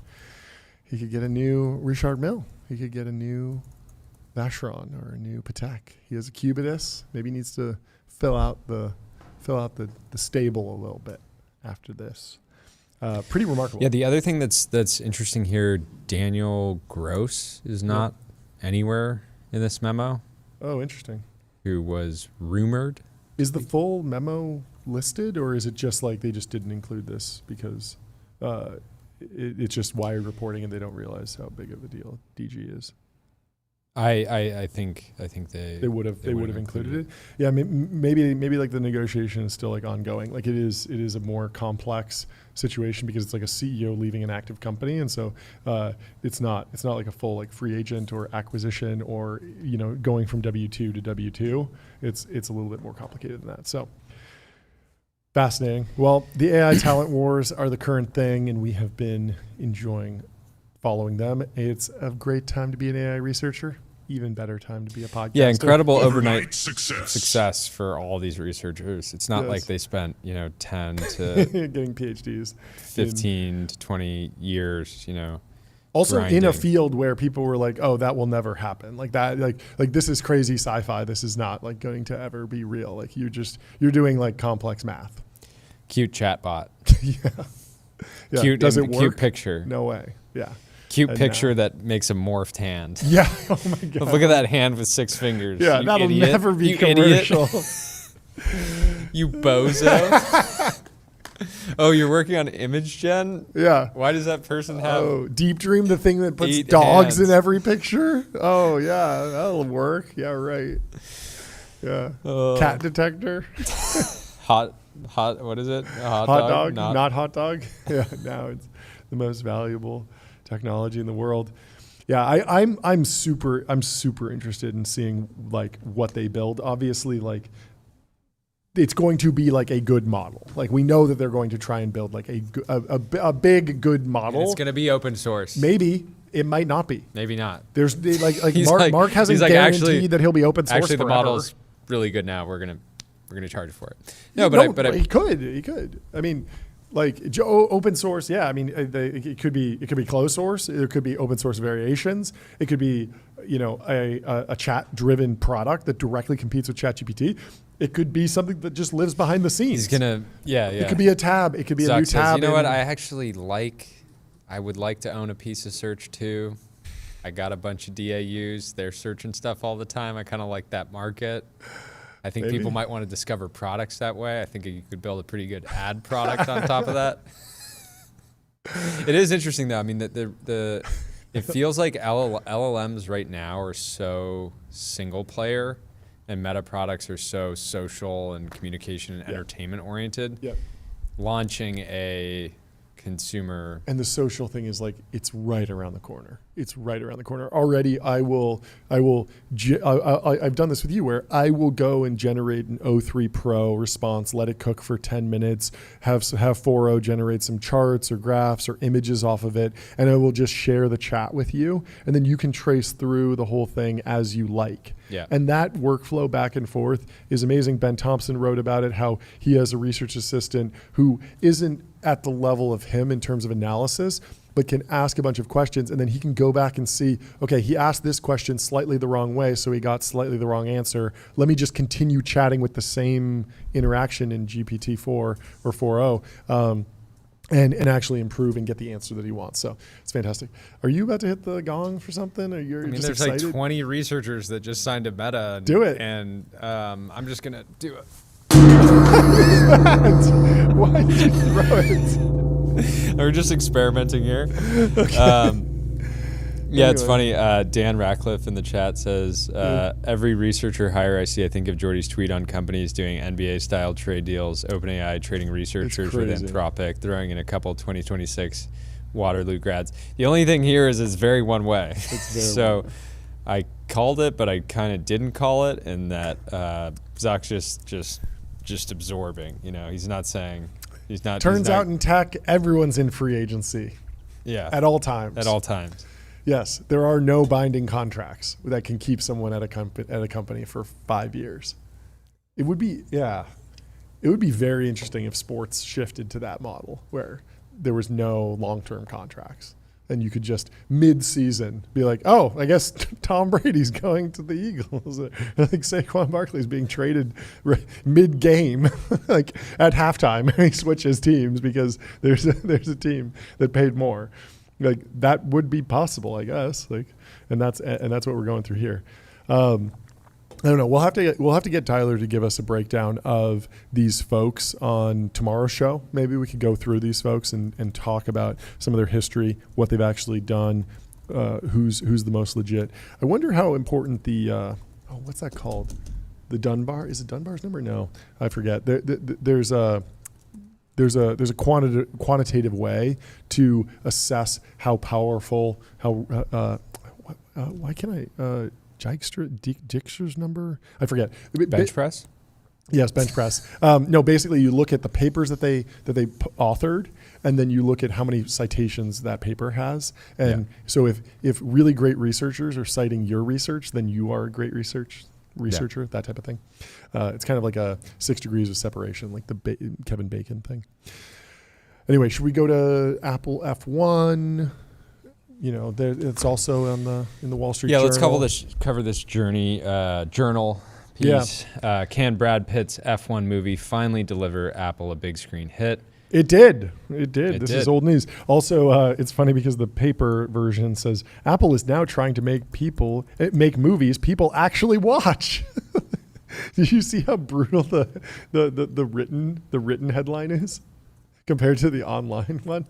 So the online one is, can Brad Pitt's F1 movie finally deliver Apple a big screen hit? Like, okay, that's like kind of shade at Apple. Like they haven't really had a big screen hit. But then this one is just like, oh yeah, they haven't even been trying before. And now they're trying to make movies people actually watch. Brutal. Well, you probably, if you're familiar with F1, you're probably familiar with it from some billboard ads you saw. So if you're trying to run billboard ads, go to adquick.com. Out-of-home advertising made easy and measurable. Say goodbye to the headaches of out-of-home advertising. Only AdQuick combines technology, out-of-home expertise, and data to enable seamless, efficient ad buying across the globe. It's crazy how, so I was off earlier. This is Apple's first box office hit. It's a $55.6 million debut. Yeah. And the Polymarket had it, there was under 43 million, 43 to 47, 47 to 51, 51 to 55, and then over 55 million. So it had it at 71% just about a week ago. And that ended up being true by 500,000. So close, but accurate. Oh, interesting. I thought it was like 140 million. What was that number? That's different. I think okay, so they actually clocked it pretty well with the. Okay. Anyway, we'll get the details here. So, in the Wall Street Journal, it was it was domestic. The domestic box office versus international. Yeah. Those are the numbers. Okay. Well, Ben Fritz and Joe Flint over at the Wall Street Journal have the story. They say when the team behind this weekend's Brad Pitt movie, F1, first pitched their idea around Hollywood, nearly every major entertainment company wanted in, and a bidding war quickly erupted. We like that. Then Apple Bigfooted them all. Tech companies, they love Bigfooting. The tech giant agreed to spend nearly $250 million, more than 2 AI researchers, more than any other studio, thought the drama about an aging driver's last shot at glory was worth, said people with knowledge of the matter. Pitt was paid more than $20 million standard, more than the $20 million standard for A-list movie stars, and will get a cut of the film's revenue if it's a hit. F1 is one of Apple's biggest entertainment bets since it leapt into Hollywood in 2019 and embodies the unusually lavish and meticulous approach to the business, which has brought little commercial success. People who have worked at or with the company say Apple executives crave hits, but only want to produce content they believe reflects the high-end aspirational qualities of the iPhone and MacBook. There's little chance, in other words, that Apple would make a critically reviled blockbuster like a Minecraft movie. Yeah, I talked to a very successful Hollywood producer about this dynamic with Apple, that so much of being a movie studio is it's a hits-driven business. You got to slop it up sometimes. You got to do the kids' movie like Shrek. You got to hallucinate a little bit. Yeah, Shrek is not an Oscar-winning film, but it's a hugely valuable franchise. Yeah, and so he was basically saying that Apple had one hand tied behind its back because of the brand standard, and that it would only want to do things that had a polish and a prestige, and that if were you're expensive, and if you're only doing like half of the surface area of what a movie studio can do, you're just going to get eaten by Netflix. That's going to say like, yeah, let's put the reality show on this show. Let's do this. Let's try this. Let's try some prestige. Yeah, let's try do some Love stuff. Island. Yeah, let's do Love Island, whatever. And Apple just wouldn't do that because it's not the brand. But it seems like they're figuring it out, and F1's a good example of that. So with sleek production values and strong reviews, F1 is exactly the kind of movie Apple wants. It was made by Top Gun Maverick director Joseph Kosinski and producer Jerry Bruckheimer, and Apple executives have privately said they hope it will be the land-based version of the airborne blockbuster, which grossed $1.5 billion in 2022. Wow, you think it could get up there? That would be fantastic. But pre-release surveys indicate F1 is struggling to generate interest among audiences beyond older men. Its success or failure will be a referendum on Apple's ability to meld carefully curated, and I got to go to B4, carefully curated content with broad appeal after 6 years in which it hasn't released a single box office hit. To date, worldwide box office of Apple original films, Killers of the Flower Moon, did not see that one, 2023, $160 million. Napoleon, that was an Apple movie? Oh, $221 million. I saw that. Did you see that? People didn't like it. I thought it was pretty good. It was long, but it was fun. Argyle, $96 million. That one didn't do too well. Fly Me to the Moon, 2024, did $42 million. You have not seen any of those, correct? Nope. Fantastic. F1 will be available. It's okay. I haven't seen UFC 724. Who cares? To each their own. F1 will be available on Apple TV, the company's streaming service, after it's run on the big screen. Apple's TV Plus. I knew this movie would be somewhat significant. Yep. I felt inclined to watch it. Yes. And so knowing that it was releasing, I thought it was releasing, I was like, okay, great. I'll watch it on Sunday. There's no HBO. I'll watch it on Sunday. Okay. And what happened? And it wasn't on Apple TV. It was at the movie theaters. Yep. And I didn't want to go to them. You're allergic to movie theaters. When was the last time you were in a movie theater physically? When we saw Dune 2. Dune 2. With an absolute squad. Yeah, we did. This is the movie to take the boys to. We got to do it. It's hard to schedule, but we got to do it. This is a call to action for all the fans. Many podcasters are descending on Malibu for the month of July. This is the thing. So maybe we'll get it done together.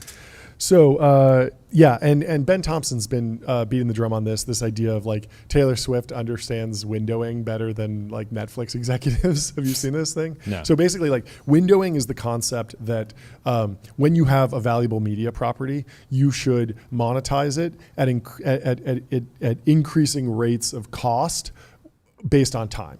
And so when Taylor Swift comes out with a new tour, you can first go and see it live in person at SoFi Stadium, and tickets are like $100, maybe more, like a couple $100. It's expensive to go see it. Then months later, you can see the movie version of her tour in movie theaters, but it's not on streaming. And so then you're paying $20 instead of $200. Then after a couple months of it being exclusively in theaters, then you can stream it for free if you're subscribed. So it's like, let's call it like an average cost of like $2. So you went from like $200 to see it live in person, $20 to see it in the theaters, $2 equivalent to like stream it on Netflix for like, 10% of your Netflix spend that month or whatever. And then eventually it'll be like free on TV or whatever, free. It'll be even free, or maybe she'll put it on YouTube. And so it's this very good way to price discriminate and get the maximum amount of value out of a piece of content. And Hollywood had been very good at this for a very long time. Like it would come out in the movie theaters, then there'd be a big gap for like 3 months. You just couldn't see the movie at all, no matter what. It was like, you got to go see it in the theater, because if you don't see it now, you won't be able to see it for 6 months. Yeah. And then the DVD comes out, or the Blu-ray comes out, and it's like exclusive and you have to buy it. And then after that, it goes to Blockbuster, you can rent it. And then it goes on TV or HBO later. And like, it might be a year or two until you can actually go and see the movie for free.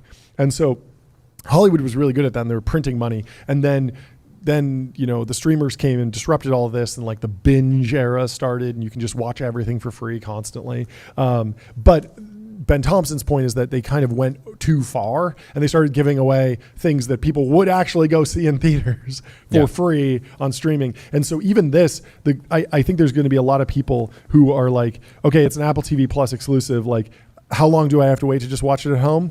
Oh, like 2 weeks? Like, okay, I'm not going to go see it in theaters. But if they window it hardcore and they say, look, yeah, it'll be on Apple TV Plus in 7 months, then people will be like, well, it's worth it for me to go see it now. Anyway. Well, we have some notes in the chat. One, what's up? Michael Ginsberg says, community note, Shrek won 2 Oscars. Oh, yeah, Owned. Okay. Owned. Shrek Apologies. is not only a cult classic, but it's an award-winning film. It won. Wait, did it win Best Animated? No way. Because that's actually hard one. Fact If it won check like that, Best Tyler. CGI or I Best don't know. Music or something. And then Blake Dreyer says, just got back from F1 IMAX. Incredible as a fan of the sport. Yeah, Very well done. I think you got to see it. I think it's also the type of movie that you want to see. Turner says it wasn't a bad film. Cool. Nick Kotov says it was just too long. So. F1 too long? How long is it? 2 hours? Over 2 hours? Gotta be 90 minutes. Get me in, get me out. 2 hours, 36 minutes. That's so long. Anyone that would put out content more than 2 hours a day is just completely unhinged. Out of line and unhinged. We would never put out 3 to 4 hours a day. This is a pot calling the kettle black situation, but we're doing it. Anyway. Yeah, so Shrek, according to Michael, says best animated feature and best adapted screenplay. Okay, I stand corrected. Let's give it up for Shrek. Do we really think Shrek meets the brand standard of Apple? Like, no way, right? My point holds. I don't think Apple... Tim Cook would kill to be able to put out a film of that caliber. You think so? Well, the Wall Street Journal disagrees with you. They say that they wouldn't put out the Minecraft movie. Anyway... Apple TV Plus has earned a reputation for content that excites critics more than audiences, including the Leonardo DiCaprio, Robert De Niro. Content that excites critics. Yeah. Apple TV. There's a lot of examples of that in media. There's a lot of tech media that's just for the insider, for the media folks. It's journo on journo content. Killers of the Flower Moon, Oscars Best Picture. winner, Coda, literary adaptation, Pachinko, and the spy drama Slow Horses. Yeah, I tried to watch Slow Horses. It was pretty good. Its few mainstream successes include sports comedy Ted Lasso, sci-fi workplace drama Severance, and straight-to-streaming film The Gorge. We're into entertainment to tell great stories, and we want it to be a great business as well, says Tim Cook. He told Variety. An Apple TV Plus spokeswoman declined to comment. Analysts have questioned why Apple spends billions annually on a business so far afield from its core consumer electronics operation, even if it's barely a blip for the company worth more than $3 trillion. The strategic value it brings is sufficiently mysterious for people not to talk about it very much, says Craig Moffat at Moffat-Nathanson, good buddy of Ben Thompson's. Apple TV Plus costs $10 a month. And yeah, so a lot of people think that the Apple TV Plus like production team is to like take pressure off of the 30% Apple tax discussion. Anyway, we have our first guest of the show. Will is in the studio. Welcome back to TBPN. Hey. How are you doing? How's it going? Congratulations on the trade deal. Thanks for having me back. Yeah. What supercar did you buy? Did you go Bugatti Chiron? Or you go F80? I mean, we hear that the numbers are huge right now for folks like you. I mean, I'm taking a plane more, so like that was a lot of fun. People say we wanted flying cars. We got 140 air characters. The fact that you would imply that Will drives himself yes, is offensive. I mean, yeah. A lot of Waymo for the first time recently. I'd been to like SF, but like I hadn't been around SF proper that much since the Waymo craze took off, and so like that's been like the car experience really, just like self-driving cars. Damn. Yeah. So are you in SF full time now? Still back and forth New York. Okay. I'm like kind of slowly starting to spend more time in SF. It's on brand. You're decentralized. Yeah. You're decentralizing Exactly. AI. It's a perfect fit. Perfect fit. Anyway, did you touch grass at all this weekend, or were you locked into the timeline?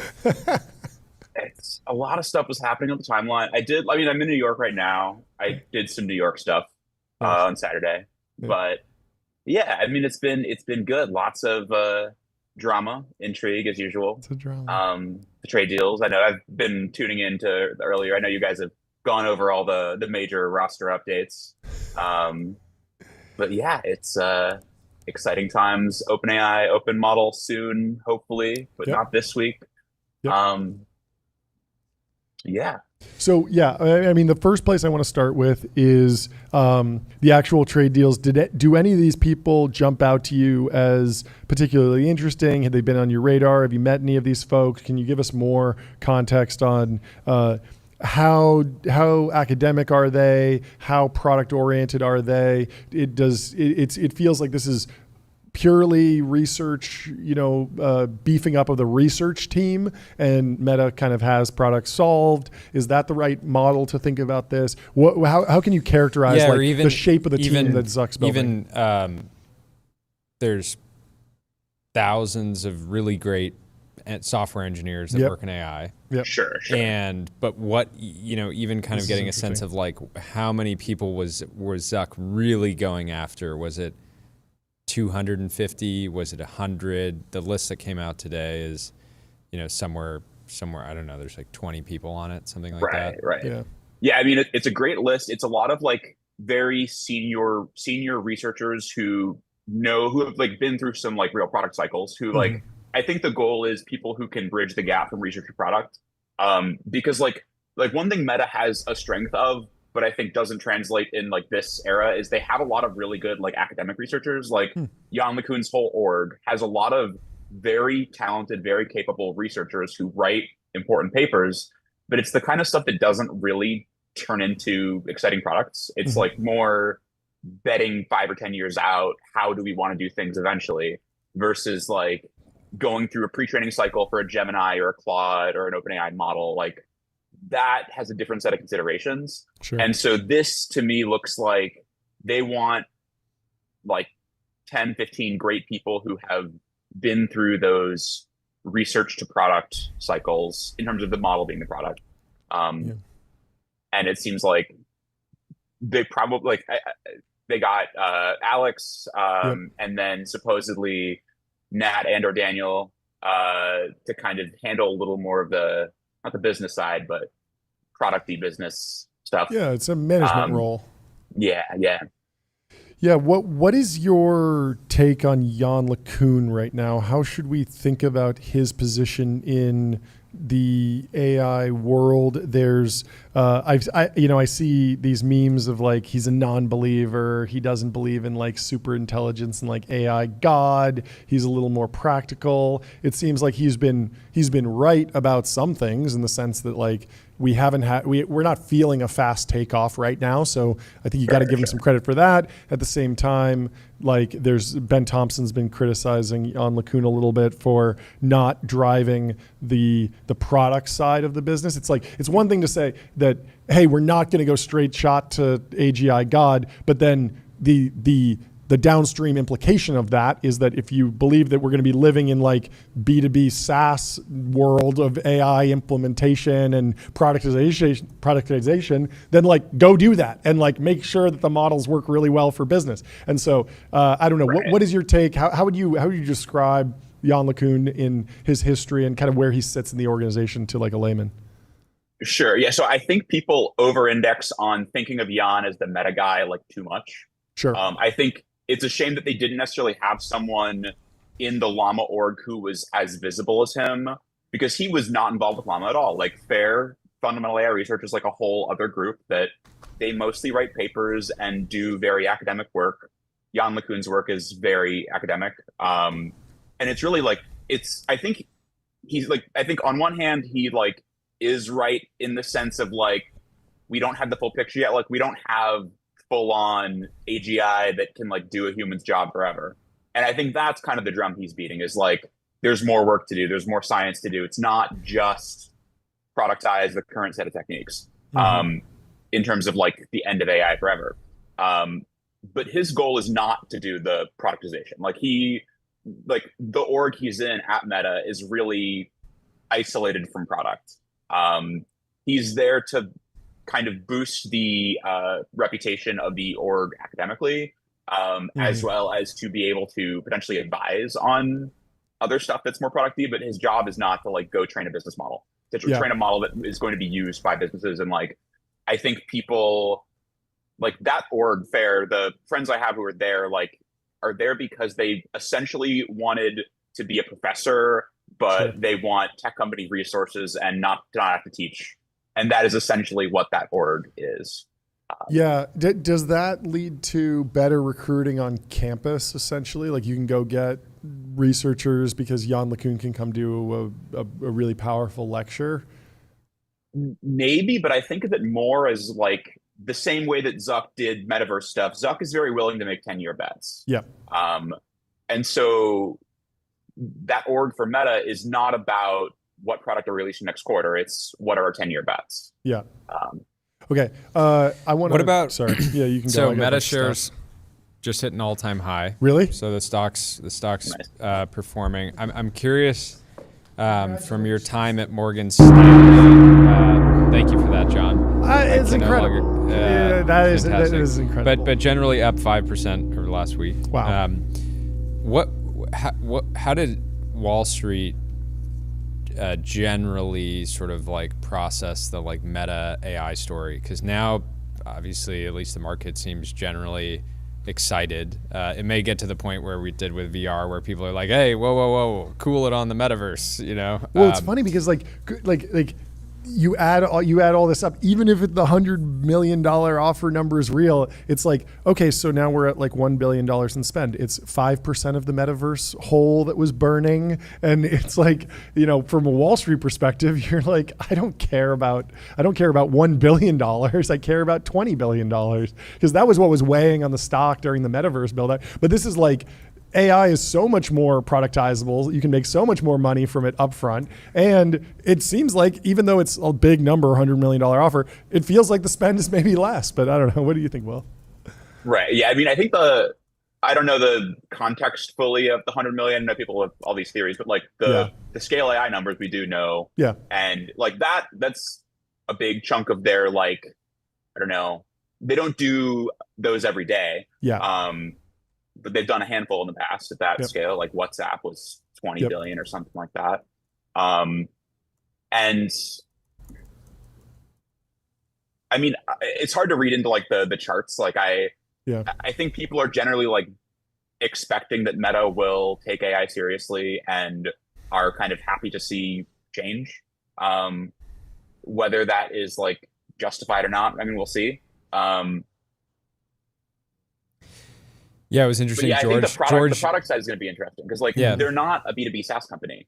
Yeah. Well, so I but want to push back on that content. They're an entertainment company, and I think that I don't think that people are fully understand the potential of Gen AI around entertainment. Like it gets talked a lot around, oh, you're going to be able to generate, an entire movie or generate video games or things like that. And I think that we've seen some fantastic examples so far, but nothing that is, I think like George Hotz was on our show and he was talking about how like basically AI is going to be like having 5 CIA agents follow you around all the time, convincing you to buy products.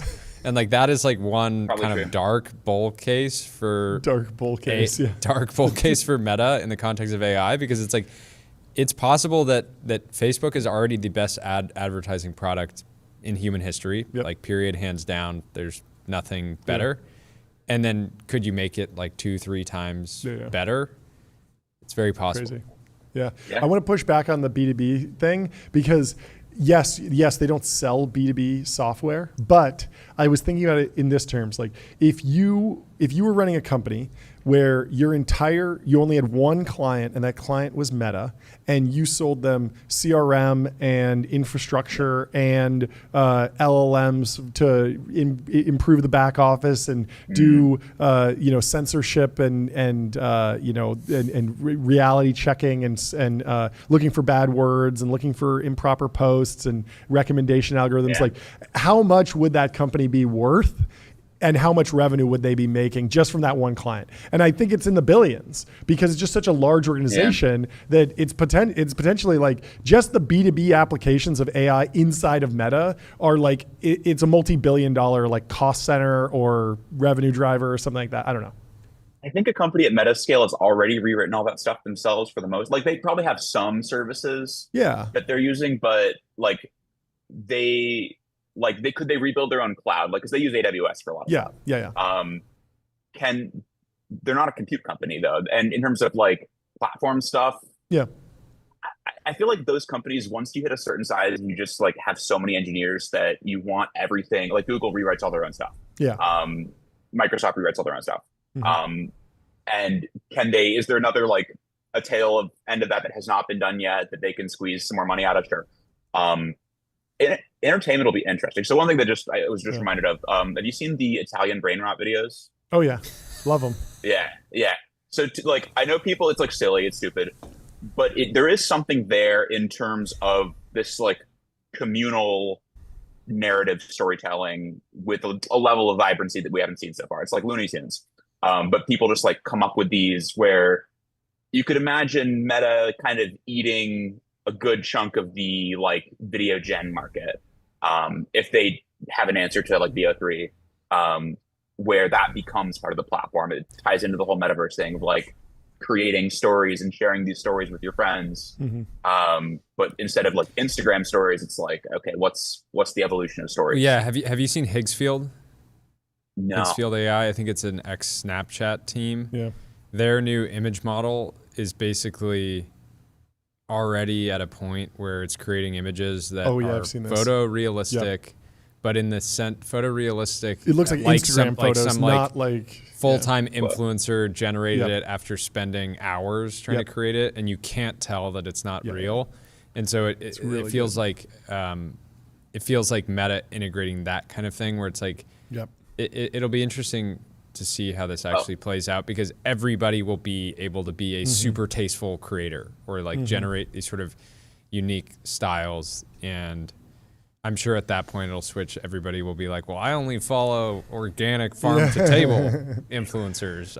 Who knows? Yeah. I feel like their AI integrations so far have all been kind of weird.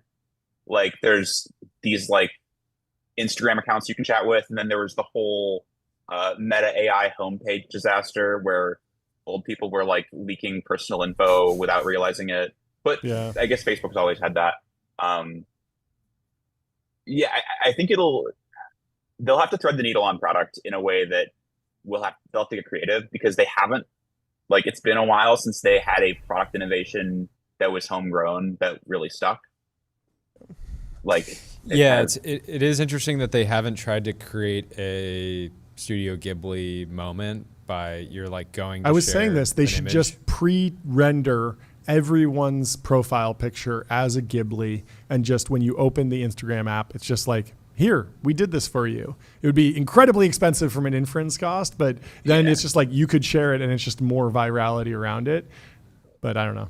And like even baking that down into a filter. No, it can't be so like OpenAI branded now. They have to Yeah, go yeah. with I'm not new saying. version Yeah, of it. I'm saying like an entirely something like new. that. Sure. But yeah. Basically, like the filters in the Instagram app should be like style transfer or like fully generative instead of just like color grades. That's clearly Makes the sense. next thing, and they should just do that. But what do you think of Sam Altman's ability to get through this? Like, he's had a series of exoduses and seemed to continue to march on. The Anthropic departures, then SSI and thinking machines, like XAI, like this is not the first time. Not his first rodeo. It's not his first Right, rodeo. not his first rodeo. And so there's this whole narrative like never bet against Zuck. He's been down on the metaverse, came back. He's been down on mobile with the HTML5 thing, and he came back from that, went native and super dominant, and bought Instagram, WhatsApp, super dominant in mobile. And so never bet against Zuck, but then also maybe never bet against Sam. Maybe they both win, and maybe like the real loser is like, I don't know, some other company or something. I don't know. I think as long as OpenAI doesn't totally drop the ball on product or research, like they have the center of gravity for the AI world. Like, in the same way that no matter what Android ships, people are not going to switch from their iPhones. Like, something that have to go very wrong for people to not see OpenAI as the winner, I think, or as the kind of the default. Yeah, I mean, the other thing is the average ChatGPT user is not waking up today being like, oh, I can't believe OpenAI lost a handful of its top researchers, right? They're just still using ChatGPT as a Google replacement, or they're talking with it as a companion. So yeah, I think the lead is still very, very real. And again, it's going to create opportunities for people to say, hey, I want to go work on this product that hundreds of millions and soon billions of people use every single day. Right. And I do think it'll get to a point, especially with like 2025 into 26, where there's a lot of product stuff that people seem like, I think we're early on products, and we'll keep getting better versions of the same things in a way that's like kind of predictable. Like, the image models will keep getting better. The agents will mess up less, but like, we can already use those things and we can start building proof of concepts around them. And the question is like, okay, what are the winning apps?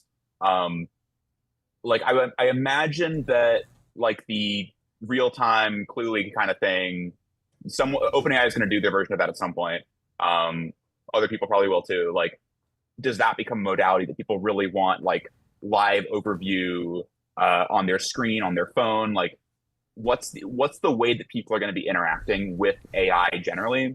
Because a lot of those use cases, like they're already smart enough. It's not about making the models like way smarter at whatever. It's like, how do you have the model be useful or fun, engaging?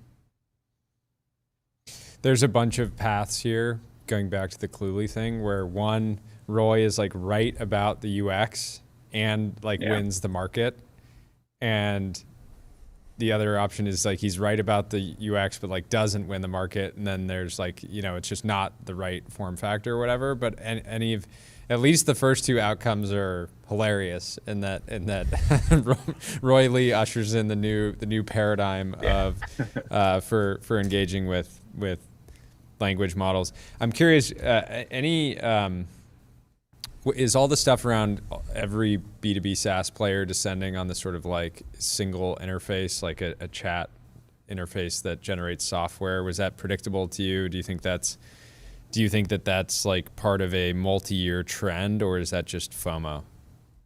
I mean, like Copilot was early. It was like 2020, 2021, like the first GPT-3 Copilot came out, and like that was already one of the early like LLM applications that people were interested in at all. And then it took until Cursor for it to really, like, I think Cursor plus like 3.5 Sonnet was when it became a thing that was good enough that people were excited about it. And it really ushered in the trend because people were starting to find it more useful than a toy and like a thing that actually want to use day to day.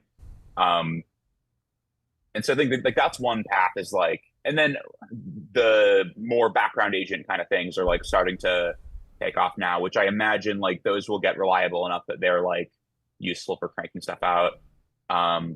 They already are kind of depending on what you're doing. Yeah. Like I think, yeah. We're about halfway through the year. What are kind of like the big moments that you're kind of tracking? The OpenAI open source model could be one, whatever Meta launches next, right? I'm assuming they're going to be dark until this new team can really cook and bring something great. Maybe they don't do anything this year, but I would assume they come with something. What else are you tracking? Yeah, I mean, for me, the O3 release in ChatGPT was like a pretty like game changer kind of thing, where it was like we saw with like deep research that like, okay, they kind of figured out how to make agents work, but it was also just like this one version of an agent. And O3, you can kind of get it to be a pretty general agent where it can like do some pretty complex stuff that was kind of new to see. Like the GeoGuessr thing was crazy. And having that as a like vision of like what AGI starts to look like, I think is pretty cool. Of course, from the like research open source world, there was the DeepSeek as like the RL craze taking off. But like, I mean, I work on RL, so I like obsess over it and like think about it a lot.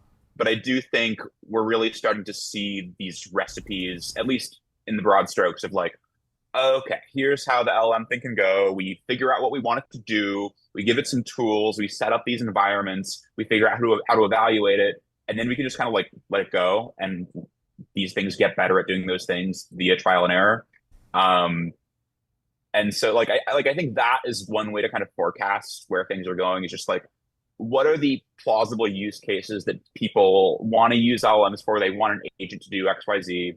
And then how do you make this a thing that you can hill climb? And I think like you see a lot, like there's been a lot of news about OpenAI trying to like sell their RFT service. There's these startups popping up. There was a what's the RFT service again? Reinforcement fine-tuning. Okay, yeah. And so like they're pushing this pretty hard. This is if you're spending over $10 million like Palantir, OpenAI will also customize a model for you. So they have like a serious heavy like a heavy paying customer one, but they also have like a more like in the thousands of dollars service where you are getting to essentially do fine tuning on O4 Mini. Yep. And that is a little more self-serve.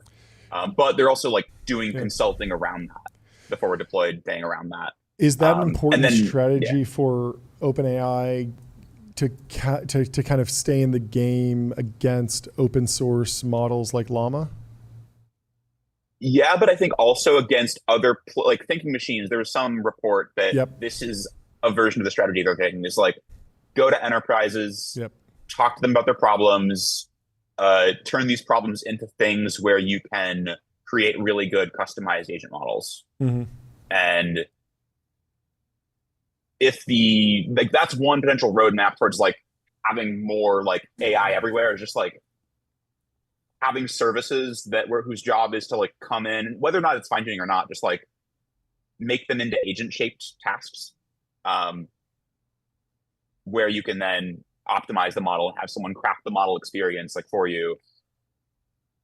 Because like I think a lot of enterprises are still like in the spot where they don't really like there's not, as you see by the talent war, there's just not that many people in the world or in the market who really understand this stuff at a level where they can go make it happen.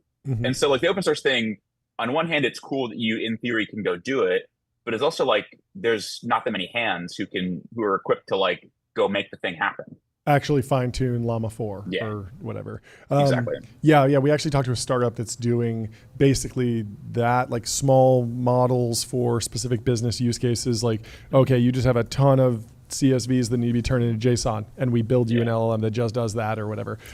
Interesting. How do you after the scale news, and then there's a bunch of players popping up, or everyone from Mercor to Labelbox to Handshake, a lot of different people competing for that market. How do you see that market evolving over the next 1 to 2 years? I think there were certain people saying scale got out at the perfect time in many ways, but clearly there's a lot of at least gross revenue up for grabs right now in the near term. Yeah, I mean, I think like the broader sphere of like creating stuff to train models on with humans in the loop to do that curation is going to be important, especially for these domain-specific applications. I think it's going to be less like, oh, we just need more tokens, and it's more about we need curation of goals and objectives. Because like tokens, you kind of hit diminishing returns pretty quick in terms of just like more internet text or more like human written math solution examples. And it doesn't scale super well. But the nice thing about the task specification is you can kind of like pour in more compute without necessarily needing more data. It scales much better with compute. Whereas we don't really have like a great way of like spending 100x more compute per pre-training token other than make a giant model. Yeah. Do you think Llama will stay open source for the foreseeable future? We'll see. It wouldn't surprise me if they go kind of the Google route where like they still do open source. They still have the Llama brand, but it isn't like their flagship thing where they start doing, whether it's for internal products or it's they really want to show that they're the winner, releasing closed models via API or other services where do they have the infrastructure to serve a closed model? I mean, you mentioned that they use AWS, so it'd be kind of awkward, right? Yeah. I mean, I don't know that they really want to that much. I think that it'd be something that comes in a product. Sure. Yeah, that makes sense. Or maybe they partner with, like, you could see them partnering with someone like a CoreWeave, or NVIDIA directly. NVIDIA's hoping to get into the inference serving game, it sounds like. Do you think one of Swix's takeaways from the Wired article was that like one big development that's coming is when Stargate comes online, OpenAI will have the largest single cluster for pre-training, but it feels like we might be at the end of that game, and we might be doing more compute intensive work in a distributed fashion. And so maybe having it all in one place is a little bit less relevant to just, trump card, Stargate, boom, I win. I have the best model by far. How do you think about the impact of Stargate on like the AGI race? I mean, I think the biggest experiment that they're definitely going to do is take a pretty big model. I don't know if it'll be like quite as big as like a 4.5, but like a big model and do way more RL on it than anyone's done yet. Like, what does like an 05 level of RL look like? Okay. See how good that is. See what do you what need new tasks that Stargate unlock. to do that though, or could you do that just across a bunch of data centers? Because I've heard like a lot of RL is like you're doing verifiable rewards, you're generating in a bunch of different data centers. You could do it completely distributed, and you don't necessarily need a Stargate to do that. You can do it distributed. Like it is very inference heavy. There is still like a lot of weight updating. You have to sync the model across. You have to keep sending the training model to your inference workers. Okay. And so having it co-located certainly makes it easier. It is easier to do it in a distributed way if you want to versus pre-training. But it's not like trivial. But I think like a lot of this is just people are building the data centers without necessarily knowing exactly what experiments they're going to run. They just know more stuff is coming. But also a lot of this is going to be inference, where like they want to be able to do, like Meta has a ton of GPUs that they just use for Instagram ads, recommendations. A lot of Stargate will probably be serving Ghibli. Like I mean, that makes a ton of sense. Like I'm running into rate limits Except on I haven't seen one in literally 2 weeks. everything. Like Google. It's like how do they run out of TPUs? They spend $60 billion on capex every year at least. What did you read and O3 into Pro too. I get Yeah. timeouts on this stuff. Last question. I'm guessing you weren't surprised to see OpenAI leveraging the TPU for inference or reporting to be starting to use it. Was that kind of? I mean, it makes sense that they are considering all options given the friction with Microsoft. Like they don't have a core cloud that they're super close with. They're not they need to both try to lower their cost for inference, as well. Like that maybe was a factor behind because the O3 had a big price drop that might have been TPU related. I don't know, pure speculation. But like Google has TPUs and they can serve Gemini really cheap and really well, really fast. If OpenAI wants to compete at that level, they kind of have to consider all options. Yep. Makes sense. Well, great day to have you pop on. Yeah, thanks so much for helping Knowing out. knowing how things are unfolding, we'll probably ping you to jump on again later this week. Yeah. So, stay ready. Great to have you, Will. Will. Hot topic. Cheers. Yeah. Bye. I'll be right back. And we got another Will coming in the studio. It's Will Day on TBPN. We got Will from Ulysses coming in, not talking about AI, talking about the ocean, talking about boats, talking about the Gundo, military. Who knows what we'll talk about. But we will talk about the origin of his company. How you doing, Will? I'm good, John. How are you getting on? I'm great. Good to have you on the show finally. Would you mind kicking us off with just an introduction on yourself and your company? Yeah, absolutely. My name's Will O'Brien. One of the founders of Ulysses. We are building autonomous vehicles to solve the most critical tasks in the oceans. So in practicality, what that looks like, we build an autonomous surface vehicle. It's a 30-foot vessel that launches and recovers swarms of autonomous underwater vehicles. These underwater vehicles can read as well as write. They can sense, they can take maps, they can take images, collect data, but they can also do physical manipulation as well. Robotics, they can do kind of whatever you want to task them to. And we make both these vehicles probably about 10 times cheaper than anyone else in the world. So while some people are building maybe humanoid robots as a general purpose robotics platform for land, we're building the maritime equivalent of that. Humans obviously are not evolved for land, or for the ocean. So we need something for that. So that's a bit about us. We're based in San Francisco. As you can tell, I'm not an American, I'm Irish, and some of our founding team are Irish and Scottish. And yeah, that's a bit about us. How'd you settle? What was the inciting problem set? Like how'd you land on this industry to work on? Like what got you in the industry? Yeah, good question. So about 2 years ago, one of my co-founders, a crazy Scottish man called Jamie Wedderburn, was on a surf trip, and he got talking to a biologist working on this plant called seagrass. He'd never heard about seagrass before. I had never heard about seagrass really before, despite growing up by the seaside.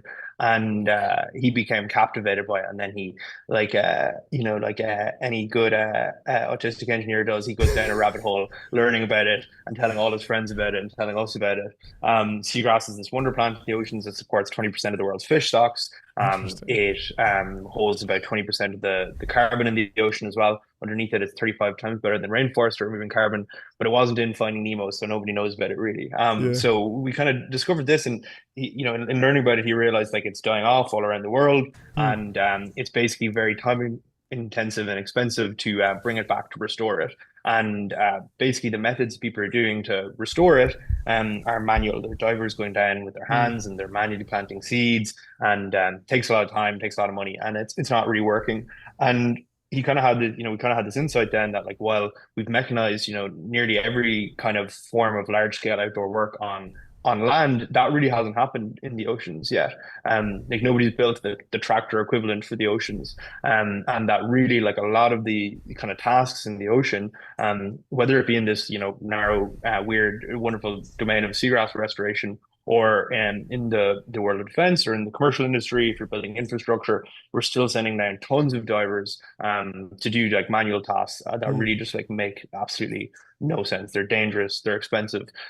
So we kind of started in this like world of seagrass, got very obsessed with that, and had a very successful kind of first year just doing autonomous seagrass restoration services for different governments around the world, working with governments in Australia and the US. We did $1 million in revenue last year, and we're on track for over 2 this year.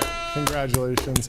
Yeah, when I met Will and I heard this like initial wedge, I was like, this is so fascinating, interesting. Like find like the most weird, obscure market that no one would ever think of, and just absolutely dominate it, and then use that to earn the right to do many other things. And I think I introduced Will to like 10 seed funds in like 30 minutes at one point. Without getting the opt-in from Will, I was just like, people need to meet you. And then within a few days, people were committing. So that's awesome. Yeah, it's good to see you on the show, Will. I learned to scuba dive off the coast of Catalina Island, and when I was like 15 when I was doing it, and it was had all this amazing tall California kelp. And I went back a couple of years ago, and you've heard this story. There's like an invasive kelp species that came over from Japan, I believe, on like a shipping tanker, and it completely wiped it out, and it looks completely different. And I don't know if it's particularly important to restore the original California kelp. I imagine it probably is in some abstract sense, but it was just a bummer as a scuba diver to be like, it's not what I remember, which was like swimming through this beautiful forest. It's just kind of these tumbleweeds now. Yeah, it's those fucking purple urchins. That's right. That's it. What happens? A big way of like that invasive species are transmitted in the ocean is like a ship will like be in Tokyo and in the port, and then it'll fill up its ballast, so it'll pull in water, and when it's pulling in water, it'll take in fish or urchins in this instance, and fill up, and then it'll go out to sea, and then it'll land in San Diego or San Francisco in the port, and then it'll release them all. So this happened as well with lionfish in the Caribbean, in Miami, and those lionfish are gnarly. They're just like chewing up the coral everywhere. Yeah. I went culling them once. I was in the Cayman Islands, working there one summer, and we were getting paid to like spearfish these. Yes, I've heard this. Lionfish. I mean, they taste great. Yeah, they taste great. That is the good side of the lionfish, is that you can just hunt them relentlessly because no one cares about them because they're so invasive, and they're like pretty fun to shoot, and you shoot them. And you can make leather wallets with them. I know a guy making lionfish leather wallets. And you're like, I'm hunting, but I'm saving the world. yeah. But these are pigs in Texas. Yeah, it's like pigs in Texas. Yeah. I mean, it's actually a problem, and it needs to be like really dealt with, but as a consumer of hunting, it's fantastic. It's great. But these are good examples of tasks again that are just like still today. It's like Irish dudes with spears going down, just like realistically, there aren't that many people that want to go spearfishing, lion fishing all day, every day, forever. Because a couple tourists doing it once a weekend is not going to do the job. So you need automation. 100%, and like so that's the kind of these are the types of, this is like the same platform that we built for seagrass. It's a service vehicle, it's an underwater vehicle with a different robotic payload and a different model on board, fine-tuned on finding urchins or finding lionfish. We could have like a service that just like solves this problem for someone. What's the origin of the name? It was there was kind of a few things. I mean, as most great ideas, it was conceived in the midst of drinking a rake of pints, but we were me and my co-founders we were just like thinking about different names for the business, and then we were thinking about that 1997 animated movie, called Treasure Planet, where these like people, they go on this quest in the submarine to kind of save the world, and we looked it up, and it was called the submarine in that movie was called Ulysses. And then interestingly, when we got our first office in Dublin just after we raised the pre-seed in October 24 or 23, and we got our first office, and to the left of us was the house that James Joyce grew up in. Ulysses have the Irish connection as well, which is another reason we chose it. But to the left of us there was the house that James Joyce grew up in. To the right of us was the house, or the Museum of Literature Ireland, where the first copy of Ulysses is kept. And in the park opposite a street, just there's a big, huge statue of James Joyce with a quote from Ulysses there. And that also, like about a week later, my mom found a photo of me at home next to like a picture or next to like a James Joyce quote, and there's like a Ulysses quote underneath it. All this kind of happened in the same week, so it's kind of like, okay, we're keeping it now. Yeah, because the nominative determinism here is that, I mean, the story of Ulysses Odysseus is like a 10-year grind. And it's like absolutely miserable, like facing the Cyclops and getting enchanted by Circe and the sirens. And like, I imagine that if nominative determinism holds, the sirens for you are, you won't be getting a quick buck in an aqua-hire at Meta anytime soon. You're going to be at this for a very long time. I'm rooting for you, and I think you will ultimately be successful, but buckle up. You're going to go on an entrepreneurial journey if the name holds. What who are your biggest Irish tech heroes? What makes the Irish so infatuated with technology? I mean, what makes Irish people so infatuated? I mean, you guys are well aware of the Hibernian conspiracy, of course. As two, I don't know what you guys have to say about your the accusations that that Mr. Coogan and Mr. Hayes are at the core of this cabal of Irish people in technology or Irish. Never beating the allegations. Never beating the allegations. What about Packy McCormack? What about Molly O'Shea? What about all of these people with Irish surnames?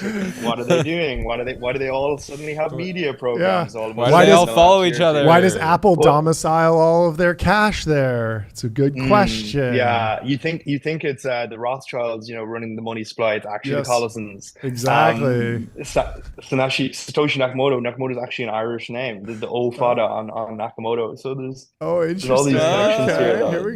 It goes deeper. It goes deeper. My favorite Irish technologist would probably be George Boole, the inventor of Boolean algebra. Oh, there you go. It's the foundation for modern computing. Yeah, I didn't realize he was Irish. Deep cut. Yeah, and then modern ones. Owen McCabe's a good friend as well. Big fan of Owen and everything they're doing at Intercom. It's very, very inspiring to see someone like that, and obviously the Collisons as well. But I feel the Collisons. Everyone appreciates the Collisons. I don't think enough people appreciate the great business that the guys at Intercom are building. And I know you had him on the show recently, and we just partner with him. Yeah, he's a sponsor now. Ring the bell. Ring the bell. Yeah, you can have in your tinfoil hat conspiracy. There's definitely a line between us and Own, and then us and Intercom, and Own appeared on the show. He just happens to pay us through Stripe, I had a random question for you that I'm sure you have strong opinions on. Every now and then I'll see a video that's off the coast of Chile, and there's just fleets of fishing vehicles as far as the eye can see. What's going on down there? Is there any solution to it? I'm sure you've gotten asked that. Is your guys' tech something that could help address that? It is, and we're speaking to some partners about kind of supporting on this problem right now. I think there's two aspects to this problem. So characterizing the problem. The Chinese are destroying many oceans around the world, particularly in countries where they basically just don't have the money to monitor their seas and enforce marine protected areas and these sorts of things. So up and down the coastlines of South America, this is the single biggest thing that South American navies are spending time on right now. West Africa as well is just being completely, the fisheries there are being completely decimated. In and around the Antarctic as well, there's massive krill populations, and krill populations they're this kind of foundational species for a lot of other marine life in the ocean. You take away the krill, which is the kind of bottom of the food chain, it knocks all the way up to the whales, and then you lose the whales as well, and nobody wants to lose the whales. So that's kind of characterizing the problem. Okay, the reason the problem exists is two reasons.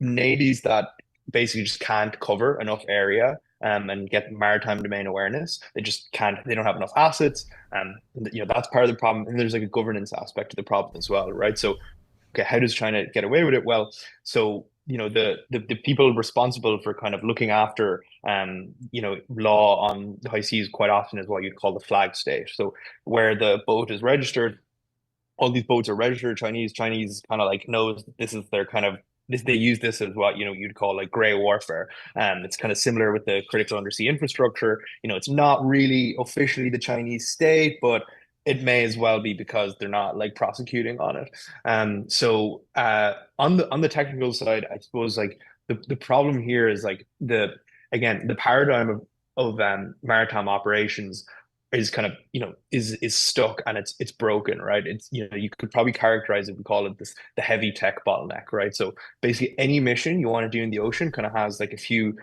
features around it. It generally relies on these expensive manned assets. So these could be airplanes like P3 Orions, or they could be expensive national security cutters, these big Coast Guard cutters, these 100-foot, 200-foot long vehicles, and these cost like tens of millions in capex, and then the running cost for them on a day is like tens of thousands, if not hundreds of thousands of dollars to run daily. And then you use these things as like a platform on which you put sensors, or you use it like an unmanned system, and that's kind of like what it relies on. So it's like small numbers of very expensive assets, whereas the way we're seeing autonomy going around the world, whether it be like self-driving transport networks like self-driving cars or drones in Ukraine, is like we're moving away from these small networks of exclusive vehicles to large networks of small autonomous vehicles, right? So it's like going from buses and trains to like a network of Waymos or Tesla robo taxis. On the battlefield, it's moving away from fighter jets to like a bajillion Neros drones. It's like this is like just the way we're going, but that hasn't really happened yet in the ocean.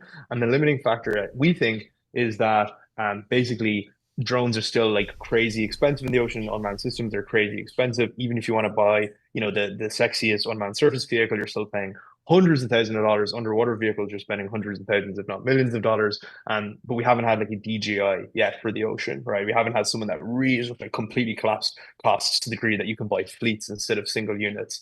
So again, that's kind of like what we're trying to position ourselves as, is like this person who you can buy if you're like the Argentinian Navy and your fishery is just getting obliterated. You can buy like a swarm of surface and subsea vehicles to kind of solve the problem for the fraction of a cost you'd purchase a manned asset for, that works 24/7 with zero OpEx. How much, and just controlled over SATCOM. How much is the problem that these governments don't know something is happening, or they know, but it's 30 boats that have showed up somewhere and they're just going to fish, and basically decimate all life until they're maybe pushed away by a boat? Like what is, I can see the technology angle of getting just like more coverage and knowing more about what's happening in these different areas, but it feels like there needs to be more will from the government as well to just say like, we're not going to let this happen. Yeah, I mean the will is like certainly there. It's just they don't have the budget on current assets. Like some of these, like if you want to buy more of these like boats that they would need, or these planes that they need to like survey or get like awareness on the area, like these are like tens of millions, if not hundreds of millions for some of these assets, and the Argentinian Navy just doesn't have that kind of money. So they know that in general there's a problem there, but they just don't have enough assets out there. I mean, it's crazy that like most of the Argentinian Air Force's time is now spent on looking for Chinese ships over their waters. So it's like they just they don't have the money. So yeah, you really do need cheaper solutions for these types of folks. What other stories are you tracking, or kind of problems globally that you think you're? I want to hear about like this big shipbuilding bill. Like, how does the new budget fit in? What are you tracking in DC? I know you're still an early stage company, but I imagine that the long term has to be figure out a way to get to program of record, work with the DoD, but break it down. How are you actually thinking about that? Because it feels like there's a lot of different applications. You got to stay dual use. You got to stay agile while you're building the underlying tech. But what are you looking at in DC? Yeah, like for us on the kind of government BD side, there's kind of three plates that we're always spinning, right? There's like the DC plate, there's the like operator or warfighter end user state, and then there's like the acquisition teams plate. So we're always just like in constant dialogue with like different members of these three these bodies. So yeah, the most recent appropriation for defense is very interesting. There's many billions going to maritime unmanned systems, particularly surface vehicles and underwater vehicles. I think there's a general recognition on the Hill right now that like the Chinese are producing like hundreds of ships per year, and US is producing one ship per year, and that like trying to beat them on shipbuilding is like probably not feasible. We're not going to ramp up that production that quickly. We need to just play a different game. And I think they're seeing like unmanned systems as like the way to that. Yeah, just this week it was announced again, another 9 billion. A few months ago as well, there was another 4 billion allocated to this line item. So yeah, they're the things that we're tracking. There's some existing program of records that are already set up that we're in the kind of running to kind of challenge for and get a position on. And there's also talk of some new ones being set up for some of these newer categories of vehicles that haven't been developed yet. But yeah, out of the 3 plates that we're spinning right now, it's generally that you do want to have like a presence in DC kind of like at this early stage. It's not the main focus. The main focus is refining our product with the end user, understanding what their needs are, and building to spec. So that's kind of like our main focus right now. And speak to some folks in Navy about that, and members of DHS and Department of Homeland Security and other groups as well on this. So they're kind of our main focuses right now in that front. Probability P Atlantis. What's the probability that you guys find it? I think very high. I think it's probably very high. You think that Atlantis exists? Yes, I think there's like 2 very good candidates for Atlantis. Okay. There is one structure in Mauritania, in modern day Mauritania, called the Recat structure. So the Recat structure is basically 3 concentric rings in the middle of the desert with salt deposits between each of them. It looks man-made. You can see it from space. You can look up the Recat structure, RICHAT. And the only description we have of Atlantis is actually from Plato. Plato describes it as being this like walled city full of gold with built with the kind of this city hall being at the middle of 3 concentric rings. The rings were each filled with seawater. And modern day Mauritania is also where the richest man that ever lived existed. So there was this Mauritanian king who had more gold. He would have been the first trillionaire. Yeah, let's hear it for and he and so that's the gold part of it. The Recat structure, the 3 rings, is that part of it. And then there's also all these like salt striations all the way from the coastline in West Africa to this location. So it's kind of the theory that there was this apocalyptic event about 11,500 years ago called related to the comet hitting the Earth, and Atlantis was there. There was a great flood, and this city was lost. So that's one location. The other one is in the Atlantic Ocean, which then would lead to some of the first survivors potentially leaving the Atlantis and going to Ireland to set up the next modern day civilization. Okay, we're bringing it back. All this is coming fantastic. full circle. Next time we're getting to the bottom of the Bermuda Triangle. But thanks so much for stopping by. This is fantastic. We'll talk to you soon, Will. Great having you on, Will. Thanks for Have a having good us, one. Cheers. Bye. Really quickly, when we find Atlantis, you know what we're doing? The cure for male loneliness, being called lads. Lads, yeah.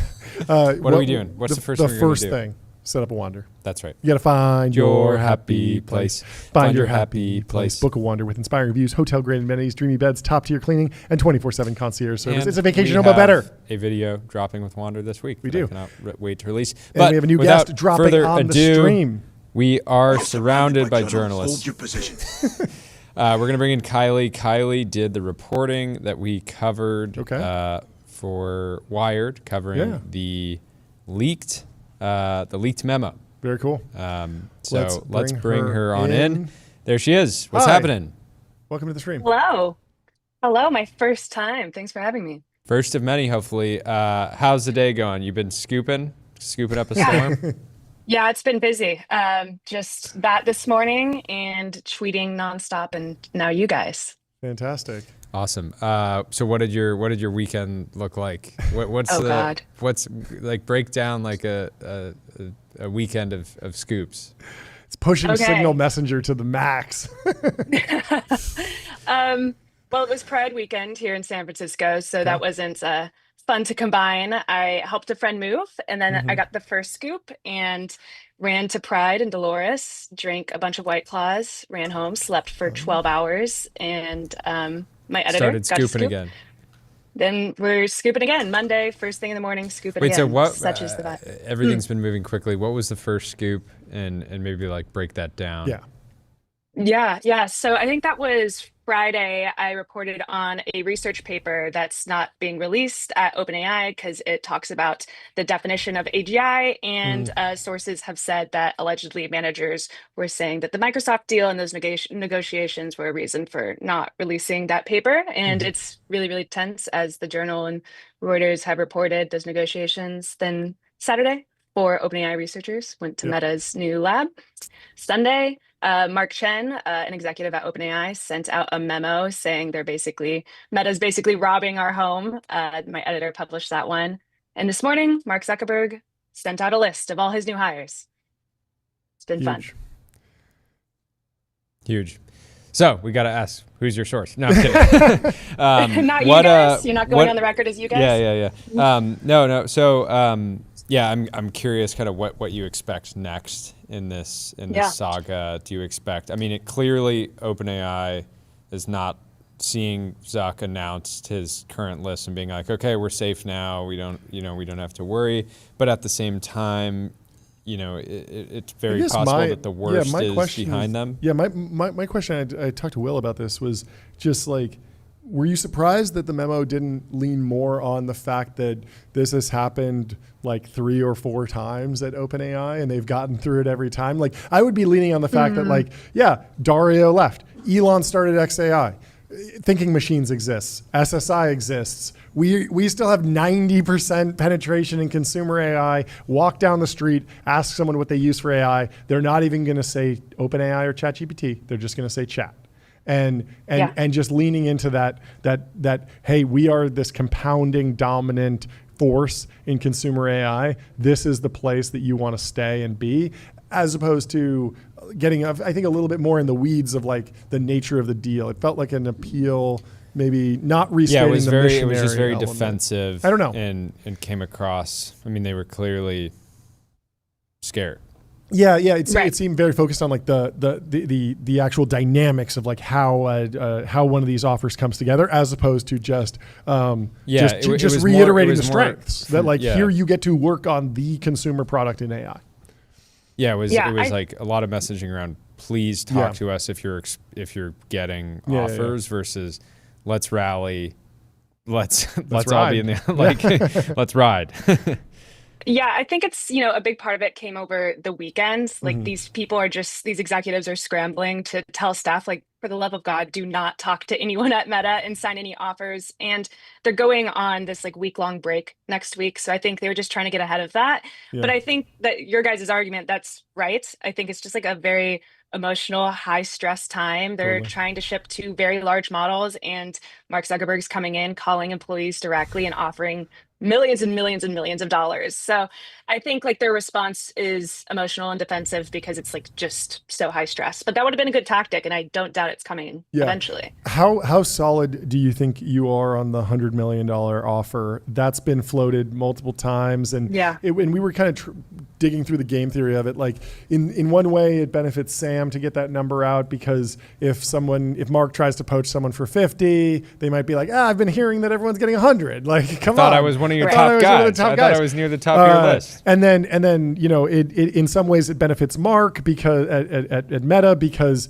if you're hearing about these $100 million offers, you might be more willing to take that preliminary phone call because you know that they are ready to put money where their mouth is. And so it kind of benefits both sides. Dylan Patel was on a podcast a couple days ago talking about how they're not really sending $100 million wire with cash on day one, that there's earnouts to these structures and they can claw it back if you don't stay. And so how much nuance do you think there is on that number specifically? Because it's certainly headline grabbing. Yeah. The Wall Street Journal, I mean, they put it in the special infographic right here. Like, heck yeah. Because 100 million is a nice round number and it reads very well and it works in a headline. But I'm just wondering if you think it's 100% real or 50-50 or there's more nuance to it.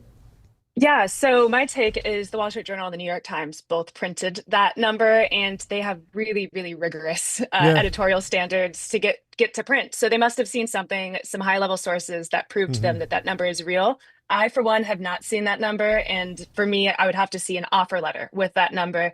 Yeah. But knowing how tech salaries work, I don't think it's just like a wire transfer. It's, going to be golden handcuffs. It's going to be over a certain amount of time. And, the information had a really good story breaking down, researcher salaries. And just imagine if you came to OpenAI a couple years ago at 80 billion, 40 billion valuation and what that is now. They don't really need, all this crazy money from Meta, but it is attention grabbing for sure. It's also just funny when you say $100 million for one person, it sounds like a lot, but if you were to say we're going to spend $5 billion to put together a team that is super core to our entire business and win, it doesn't feel nearly as significant for a company that is a multi-trillion-dollar company. So I'm looking at the WhatsApp acquisition price and number of employees. I'm pretty sure they paid more than $100 million per person because it was $19 billion, $4 billion in cash, $14 billion in Facebook shares, which are probably worth like $120 billion now because this is in 2014. And at the time, WhatsApp was a remarkably lean team with around 50 employees. So, I mean, not far off. I mean, what if they had... Slightly different comp though, just given that they were buying a product with the product's super valuable, but the researchers that can build the next model and bring Llama to the frontier makes a lot of sense. What else should we dig into here? I think that was it. I don't know if you touched on this specifically, but any like specific predictions about what comes next, or are you just waiting for one of your little birdies to send you a note? Well, if you're watching Birdies, my signal is at Kylie.01. I will be impressed if they get someone of Ilya Sutskever's capabilities. I think that the people who want to build superintelligence are true believers, and you're giving them a value proposition of, we will give you so much money, but you're making superintelligence for Mark Zuckerberg. And I think that some of the best brains that really believe in AGI as this prosperous future, or, perhaps the end of humanity, don't necessarily want to do that for Mark Zuckerberg. So I will be impressed if he gets one of those minds. He still has about 50 people he wants to hire for this team. So it's just going to keep coming. I think a lot of them are going to continue coming from the top labs. But what the vision is, what Mark's vision is, I'm waiting to see. So. What about, last question, what about Daniel Gross? It had been initially reported, but he wasn't on the list that you released earlier. Yeah, I noticed that. Neither was the team from Switzerland. I'm going to guess this is pure speculation for Switzerland. They have EU laws that make it strange to employ them right away. But for Daniel Gross, I'm not sure what happened. I saw that was reported by The Information with Nat Friedman. I've tried to be in touch with anyone who could tell me if Daniel's going, but he wasn't on the list. So I guess we'll see. Yeah. Very cool. Well, I wouldn't be surprised if you start getting some major offers. I could see the AI researcher space is heating up. The AI journalist, it might be the next domino to fall. So yeah. Oh God. We're here to help talk you through any sort of offers that you might get from Perfect. You guys can take a percent. We'll work it out. Fantastic. Awesome. Well, great having you on, and excited to follow the rest of your reporting this week. Thanks, y'all. Cheers. Bye. Nice. Next, we have Joshua from Chai Discovery with a big launch this week. It's always tough to launch when the biggest trade deal in tech history is going down. Not even a trade deal, the biggest poaching. We keep calling it a trade deal. It was not much on the other side of the trade. It was a non-consensual trade deal. It's more of like a draft. And Zuck is just drafting from the entire league. I take 12 of your best people for nothing. Yeah, he's kind of just building an all-star roster. It's like all-star weekend over at Meta this week. Anyway, Joshua, welcome to the stream. How you doing? I'm doing great. Thanks so much for having me. Excited to be here. Of course. It's great to have you. Kick us off. Great work, launching on such a wild day in tech history.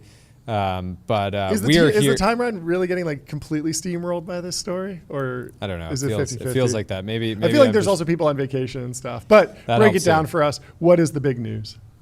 Well, the big news is we've just announced Chai 2, which is our latest foundation model at Chai Discovery. Chai 2 is actually allowing us to now generate antibody sequences with a success rate that's high enough for us to skip the usual high throughput lab testing.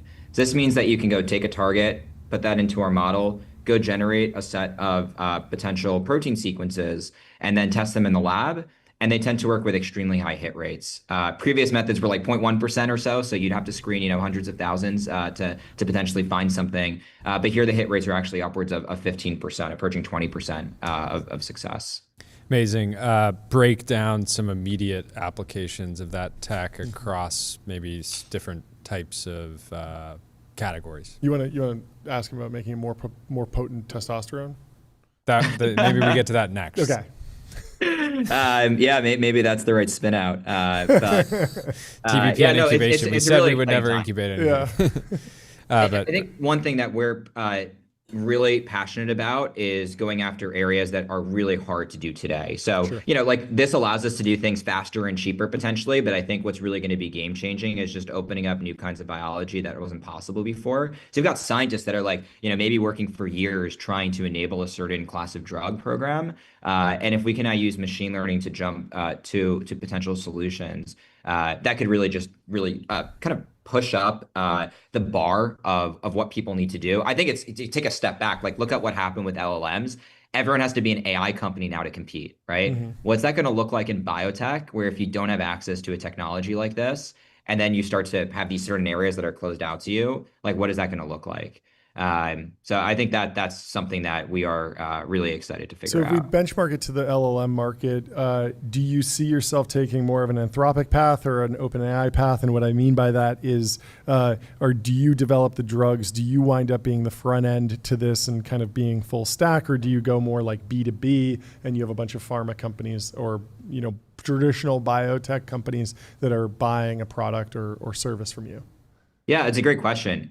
I think if we take any lesson from the LLM market, it's that the winners are going to be the ones who are most agile. The technology is evolving at a faster clip than we ever expected. Our company goal for this entire year was to get to a 1% success rate on this task. And, we're halfway into the year and we're already past 15%.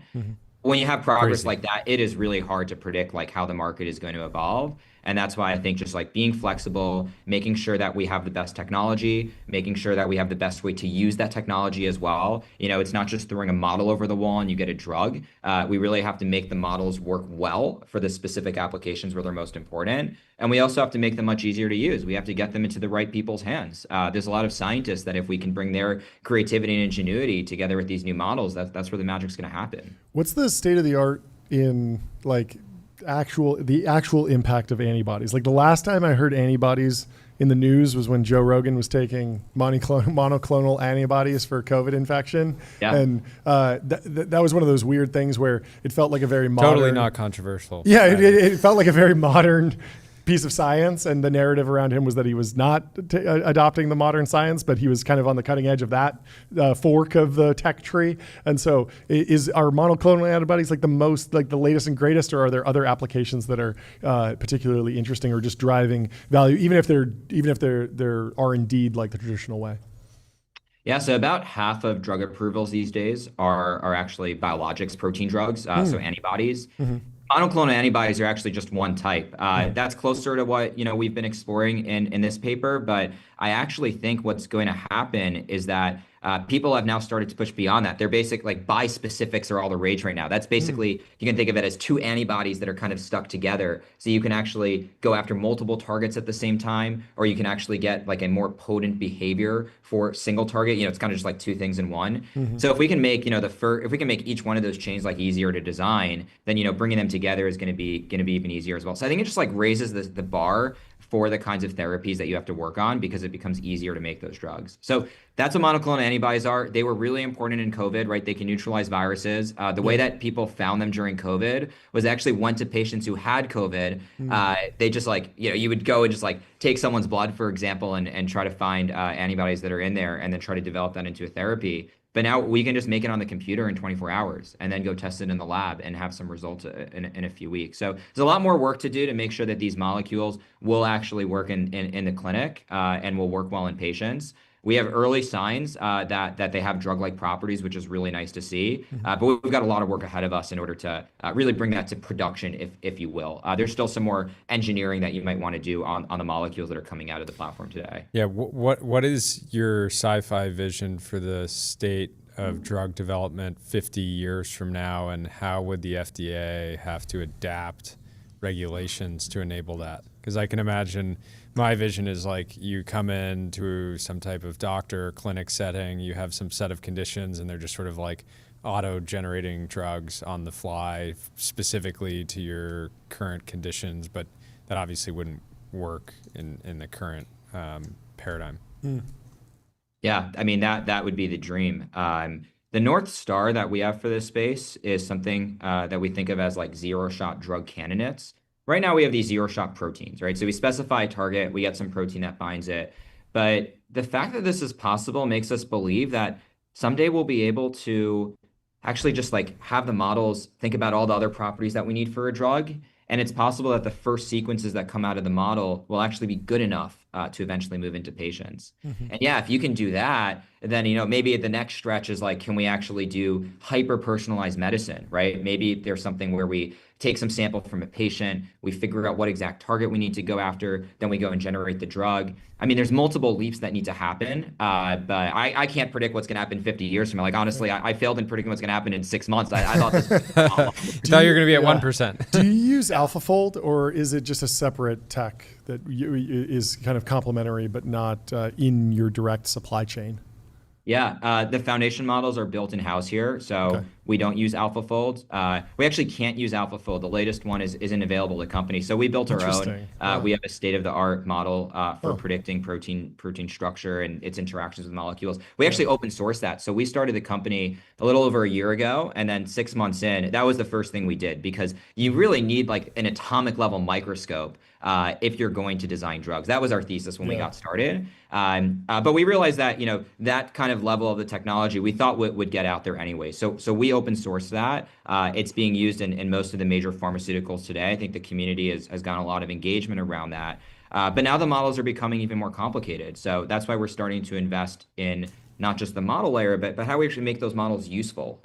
They're really starting to look more like pipelines. It's kind of like ChatGPT 03. It's not just a single inference. There's actually a bunch of complex tricks that you need to run if you're going to get the best results.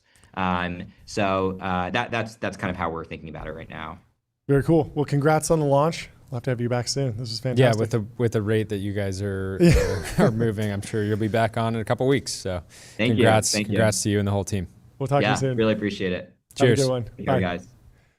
Up next, we have John from Campfire coming on the show. Welcome to the stream, John.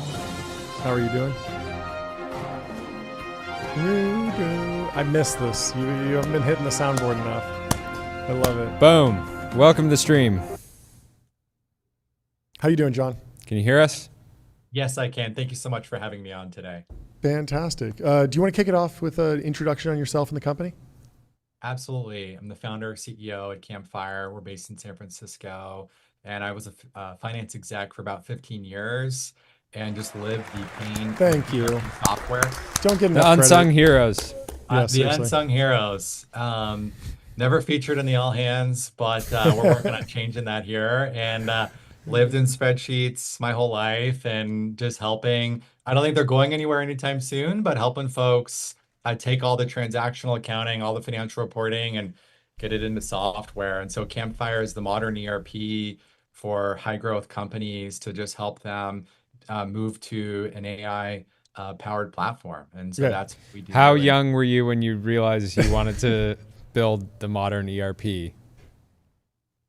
I would say it's not something you think of growing up. It's not like I'm sure kids I'm sure some ambitious kids these days think I'm gonna build the next gen ERP, but you'd be surprised. So going into Y Combinator, there's about 4,000 companies that have gone through it, but they probably had hundreds of thousands apply. They're like, no one came to us and said we want to build a new ERP. They're like, you're like the only one excited about the category. Yeah. So I would say this was in 2020, 2021 when I really was feeling the pain at a mid-sized company that I'm like, this is the largest category in software. why is nobody disrupting it? And that was a critical moment for me. Well, it's interesting because it's not going to fit the like you need to have lived and breathed the problem to know what to build. And I think that YC has like the sort of default type of founder that does that. Maybe they have a few years as an engineer at Palantir, or they were a product manager at Coinbase or something like that. It's very different than being like, being in the C-suite, actually living and breathing and having that ability to go and figure out what to build. Give us the latest on the fundraising side. Yeah, we announced today Accel is leading our $35 million Series A. There we go. Congratulations. I love it. Like Thank hitting you. the gong. I want to talk. You said high growth. I remember I was running a company, and there was a big debate over thank goodness we don't need to implement Oracle. We get to implement NetSuite, and it was like still a lot of work. It was a big ERP, and so it seems like the playbook is start with high growth startups, be the first ERP, and then scale into that, and then eventually you'll be able to service the really large Fortune 500 companies. But it's fair to say that you're not ready to go into a Fortune 500 company today. Is that right? And how do you think about actually growing the business long term? You said it well. We're hiring on the sales team, so we would love to have you. But in all seriousness, we are not ready for the Fortune 500 yet. Yeah. We do have customers with hundreds of millions in ARR that have ripped out SAP, they've ripped out NetSuite, they've ripped out everything below that. So we are filling the pull-up market quickly. And one of the reasons for the raise is to go make us enterprise ready. Sure. And our customers are saying, I don't want to be on an ERP for a few years, right? I want to be on it for 10 plus. I talked to the CFO at a 10,000 employee company still on NetSuite. They're really scaled into a $100 billion plus market cap on NetSuite, and they bought it at 100 employees. And so it's like, how do we get them at 100 and scale with them to 10,000? And that's really where we're going. Yeah, I mean, pretty sharp guy running the company over at Oracle, so it is a competitive market. But it does seem like there's lots of pockets of opportunity because I remember just like the implementation bill for NetSuite was going to be like $500,000 in consulting or something like that. It was pretty staggering. How do you think about pricing and getting a growth stage company to actually match the value that you're delivering with the money that you make? It's obviously great if you get a big contract up front and they're locked in for a long time and they're paying this massive implementation bill. There's real costs to you if you have to implement stuff. How are you thinking about ramping a customer into a great profit center for you long term? Yeah.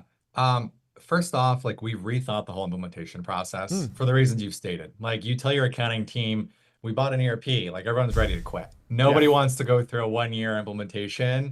And so we've made it where like you give us a login to your old system, we go do all of the work because everybody says, I just don't have time. Our team is way too lean to do this. So a lot of the switching costs, to your point, a lot of it is just like dollars, but a lot of it is just time. So we have solved for both. But to your point on like, how do we get them into a profit center? We're just very focused on getting them in the door and making people super happy because we know like customers drive customers. Like referenceable, and one of your sponsors, Ramp, has done a great job at driving referenceability and customer love. Has really been, I think, the virality within the finance and accounting community has been a huge driver of their growth. And so we're focused on the same. How are you guys leveraging AI internally and then in the product itself? Never heard of it. Irrelevant. Don't need it. Don't need it. What it stands for. I'm not familiar. Don't need it. Built different. We're doing it all Everything's by hand. if statements over here. I know. You know, I forgot what it was, but Excel's if statement limit. I like over it. You know, you Let's go. That's the final boss of ERP. You have to build an ERP after you hit the limit on Excel. You just unlock like Satya Nadella just comes through the computer and says, "Good, you've broken out of the matrix. Welcome to the big leagues." Writes you a check. Anyway, our very first version of Campfire was I built a 3-statement model that was iframed into a login, and it was me on the back end running a 3-statement Google Sheets for customers. Wow! So you got to start somewhere. Yeah, we're super excited about AI. So obviously, one thing about us relative to the incumbents is like we are investing and putting AI everywhere. But whether it's Meta winning the AI talent war or OpenAI, like we're always going to be on the latest models and we're always going to be multi-model. And so we're going to be inheriting all of the amazing work of all of these amazing AI engineers. And we're, of course, building out our own proprietary AI models. But the gap between us and the incumbents is growing every time a new model ships, irrespective of vendor, because we're always putting in the latest models. A few examples, customers are uploading their board minutes from the last meeting and saying, take all of our every row in Campfire of every financial data and come up with a story narrative for the next board meeting. And it's reading the board minutes, it's going through, and it's like, here's the 5 things you should focus on based on all of it. On the accounting side, it's automating a lot of the accounting, but we've built like a ChatGPT for your finance and accounting data. It'll write to the ledger, it'll report for you. Customers are saying like, kind of feels like we got a promotion. I'm not in there formatting my Y and X axis anymore. You know, the charts are coming out through AI, and that's been exciting to me because I live that pain. Guys, I had a diligence report I had to build the day of my wedding. Wow, that's brutal. Because we were in a bad ERP. So don't be me. You know, enjoy your wedding day. That's great. Enjoy your wedding day. Last question for me in the news. Xero acquired the U.S., the American B2B payments company Melio for $3 billion. I think this was announced last week. 2.5. Who's counting at this point? Can you explain to me like what the rationale you think was behind that? Why? And Xero feels like a different tier of product, not full ERP, more accounting suite for small businesses. Why would they need a payments product? Are you thinking about payments as a potential revenue generator in the future, whether it's through Stripe or stablecoins, or maybe you're going to buy a payments firm at one point? I don't know. Yeah, so I can go really deep on this one, so as deep as you guys want to go. But at Invoice2Go, we were an AR company, 250,000 businesses. We were powering their invoicing globally in 150 countries. We competed with Melio. We sold to Bill.com. Obviously, they're a titan in AP, $1 billion in AP revenue. And so I know Xero and Melio well. I'll say Xero was really looking to be stronger in the US market. They're very strong in Australia, New Zealand, very strong in Western Europe and other parts of the world. QuickBooks, unsurprisingly, given their headquarters is here, is dominant in the US. Melio brings a strong footprint. QuickBooks also launched their own AP product, and Xero needed a response to that. And so getting into the payments game, getting into AP/AR, in that solo entrepreneur category where I came from at Invoice2Go is where Xero and Melio have a lot of strength. We don't compete with either at all. So we're really like a cut above, so no competitive angle for Campfire. But I think one that actually no one has really covered is Melio is very strong in indirect. So Fiserv and others, and this is public, Fiserv and others are selling Melio through their channel. So Clover and other systems are out. And so this is a new go-to-market that's becoming really popular. We saw Brex launch embedded, Bill is embedded. Embedded go-to-market is really a way to solve for really like efficient go-to-markets. Distribution. And I think this is a new one for Xero that is a great play. That's really helpful. Thank you for that context. I appreciate it. I always like when people can break down other stuff. And congratulations. Yeah, congratulations. Thanks. We'll talk to you soon. Have a good one. Bye. Cheers, Sean. Up next, we have Tom Lee from BitMine, the first new crypto treasury company, this time on the New York Stock Exchange, not the NASDAQ. We're going to talk to him about crypto. Really an iconic stock exchange, if you ask me. It's the New York of stock exchanges in many ways. Totally. The city that never sleeps, the Big Apple. Totally. If it was a stock exchange, it would be the New York Stock Exchange. Very excited to talk to him. Yeah, so today they announced a $250 million private placement to implement buying Ethereum for their ETH treasury. Yes. The stock ETH has been one of these was up 48% in the pre-market. Yes. So welcome to the stream. How you doing? Good. Good to meet you. Would you mind kicking us off with an introduction on yourself and the company and some of the news today?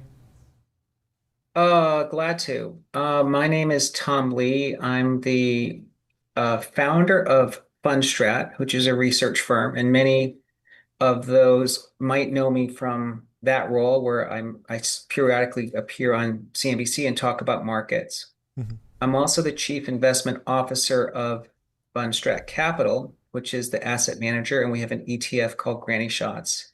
That's 1.4 billion of assets now. And Fundstrat as a research firm has 300 hedge fund clients and 10,000 RIAs. And today it was announced that I'm taking a role separately from Fundstrat as chairman of BitMine Immersion Technologies, and the ticker is BMNR. And that's to help the company transform its existing treasury strategy to be one that is focused on Ethereum. Mm-hmm. What was the decision to go with Ethereum? We've seen a lot of Bitcoin treasury stories happening over the past year, I would say. I mean, even going back further with MicroStrategy, but Ethereum is just one that we haven't seen. I just would much highlight that that BitMine is up 679% today. So the market is excited about what you're doing. But Congratulations. Back to John's question.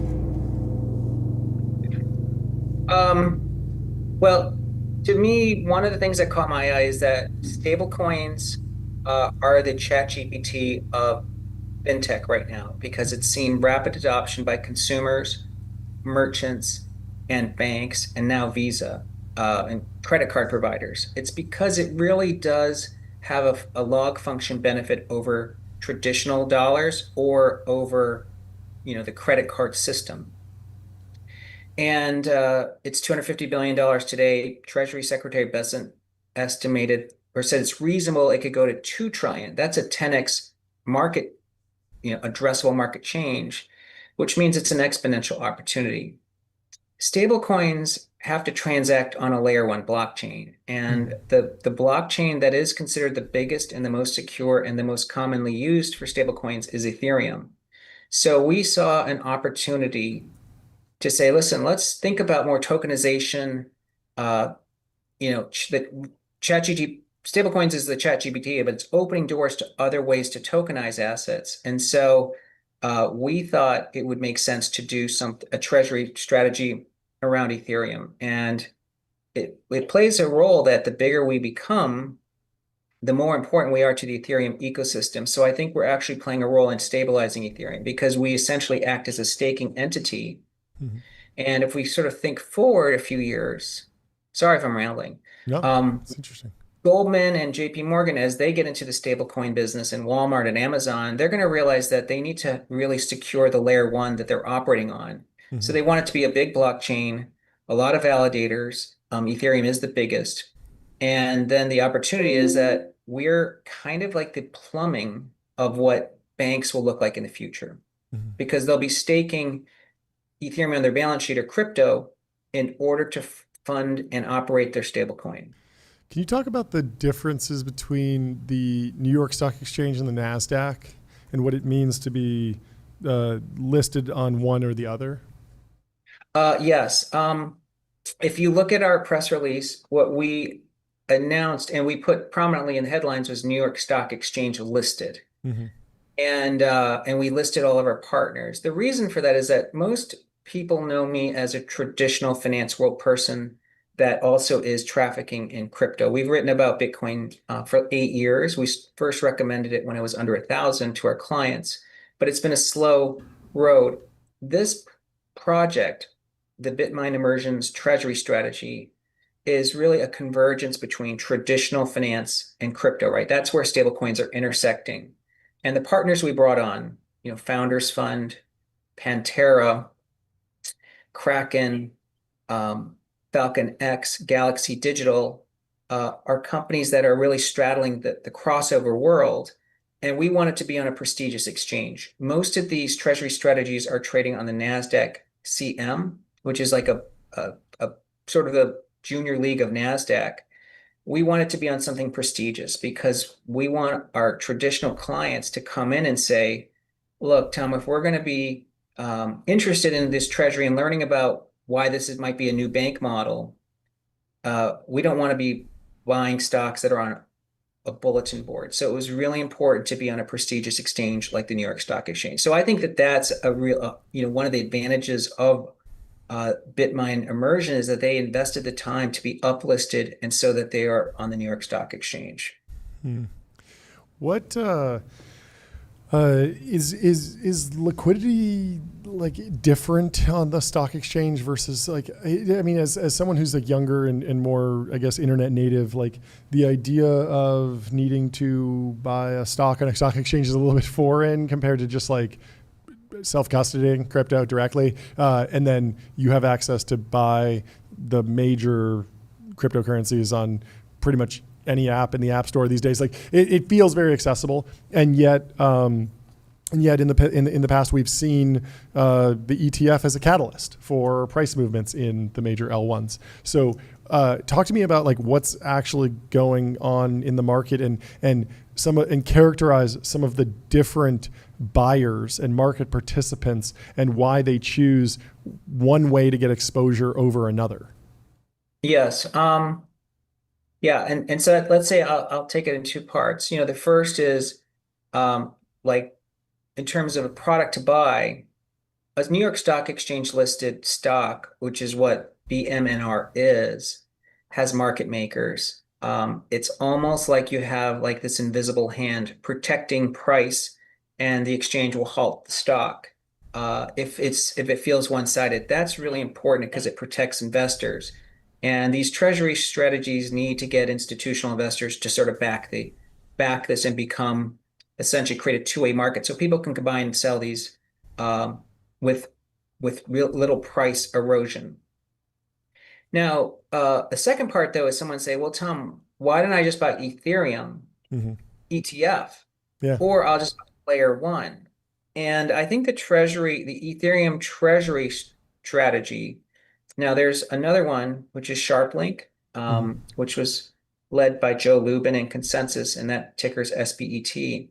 I think the treasury strategies, especially for Ethereum, can actually deliver better returns for holders, because let's say the metric for a treasury strategy is Ethereum per share. Now, if you buy an ETF, your Ethereum per share is going to always be fixed because you're just buying a unit of Ethereum. So you only benefit if Ethereum price goes up. Whereas a treasury strategy, let's say, has an Ethereum per share value, then there's three ways that price of that treasury stock goes up. One is that the company generates staking yield, so you're getting a little income. The second way that you benefit is if the company can capitalize on volatility, and Ethereum has twice the volatility of Bitcoin, which means the stock's twice as volatile. That means you're going to be able to fund transactions like convertible instruments or sell stock in the open market, and people are buying it for the liquidity, and then you can increase the net asset value of Ethereum per share. So you're kind of like growing. If you own a share of a treasury stock, someone's working to get you more Ethereum per share for every share you hold. So they're actually like growing it. And the third, of course, is the price of Ethereum goes up. And that's where I think it's really interesting, because like Circle, which is the second largest stablecoin issuer, and it's probably the most successful IPO in like several years. It trades at around 100 times enterprise value to EBITDA. So for every dollar of EBITDA, it's like $100 of market cap. Ethereum has a network yield of 4. So in other words, like Ethereum's 4 times cheaper than Circle, even though Circle runs on Ethereum. So usually like the more you get into the infrastructure layer, the higher the multiple is. That's why software has a higher multiple than a retailer. So that means like if you just said Ethereum should be a 1% yield, then Ethereum should be like 12,000 per unit, and it's only like 2,500 now. So I think that there's the third way is, of course, Ethereum could go up a lot.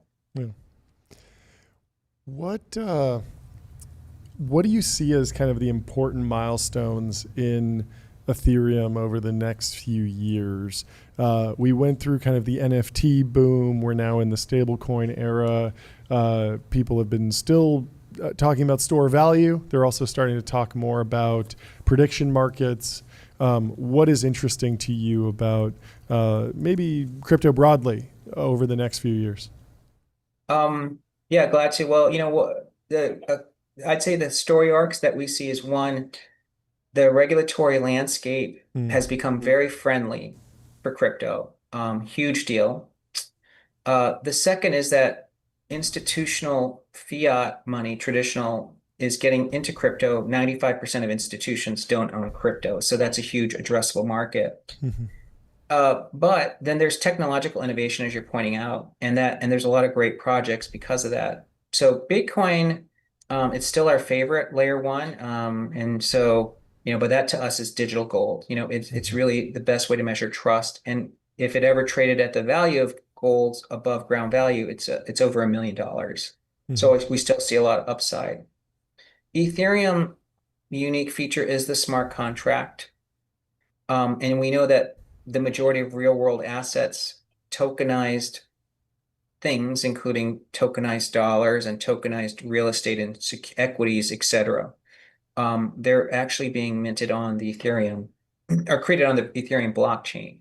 So I think as the world starts to tokenize and experiment, and remember, there's a lot more equities and real world assets to tokenize onto layer ones than the other way is the traditional financial world is trying to equitize crypto, right? Through ETFs. There's more to move into tokenizing on layer ones.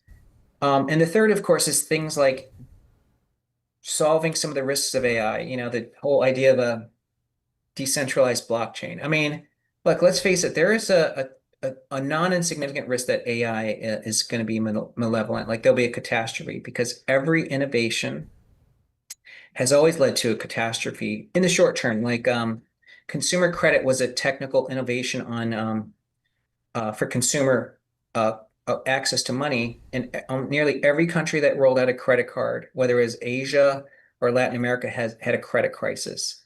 And then in 2008, we had a mortgage innovation with the securitization of mortgages, and it boomed for a while.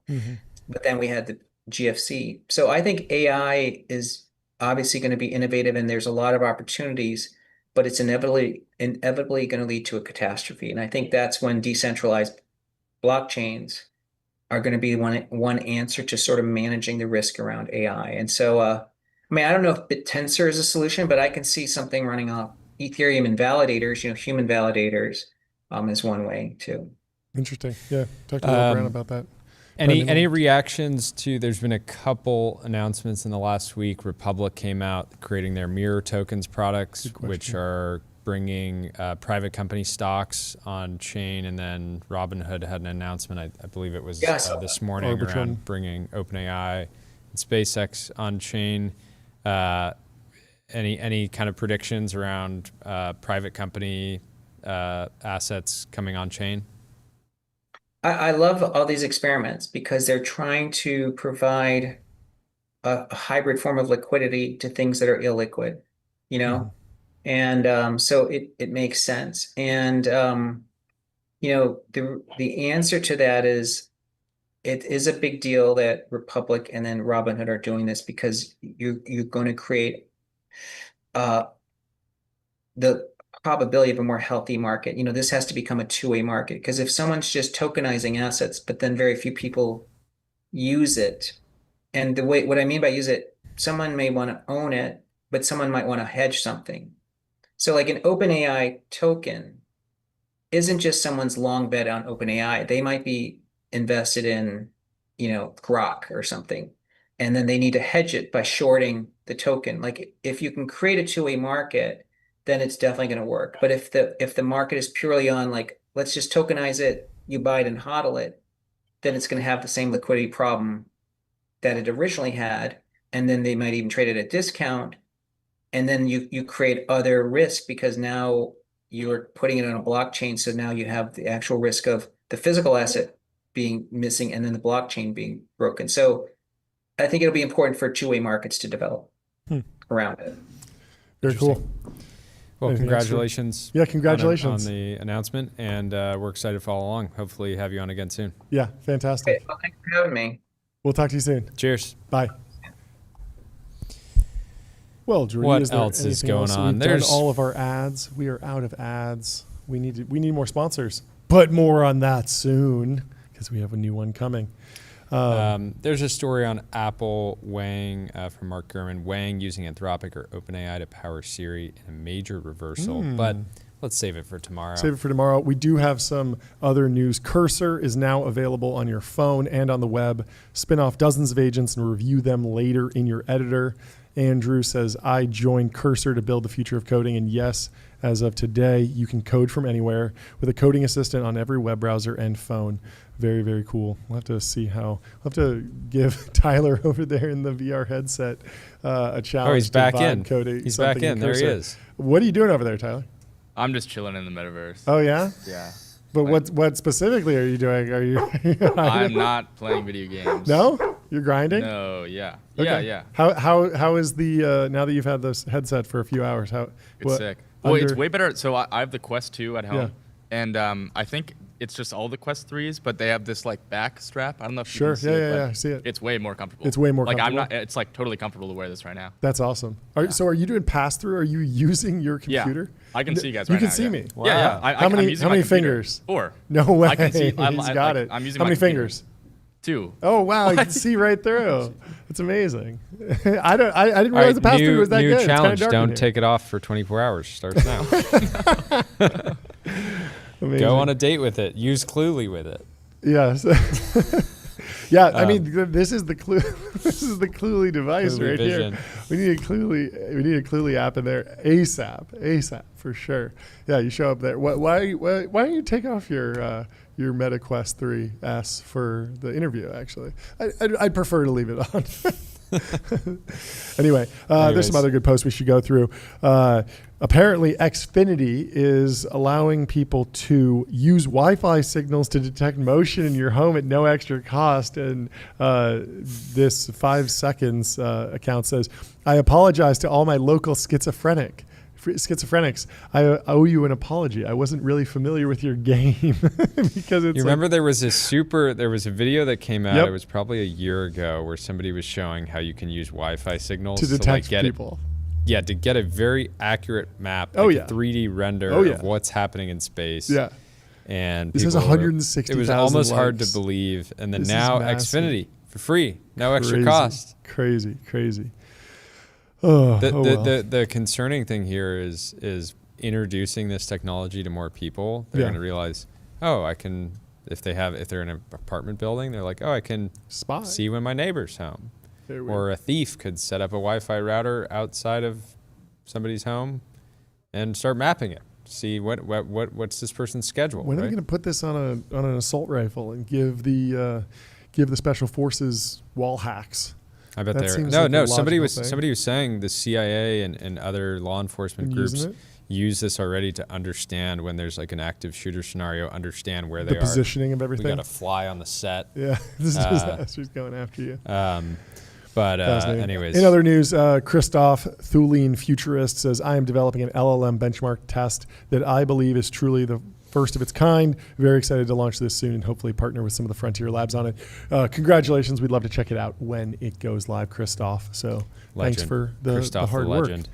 You're going up against Arc AGI. So, it's not an easy, the benchmark battle is hot, but good luck to you. And Delian reflects on the progress of AI. He says, imagine gathering Alan Turing of 1942, Marvin Minsky of 1992, and Nick Bostrom of 2012, and explaining to them that we have passed the Turing test several years ago, and yes, there are some changes to society, but largely day-to-day life is the same. Would be a funny conversation. It is crazy. The soft singularity is real. Everyone's feeling the soft acceleration. Anyway, it's just like, there's just like, we beat the Turing test, and now we're on to superintelligence and then eventually giga intelligence. Yeah. But that's a great place to end the show. Thanks for watching. We will see you tomorrow. Leave us 5 stars on Apple Podcasts and Spotify, and have a great Monday.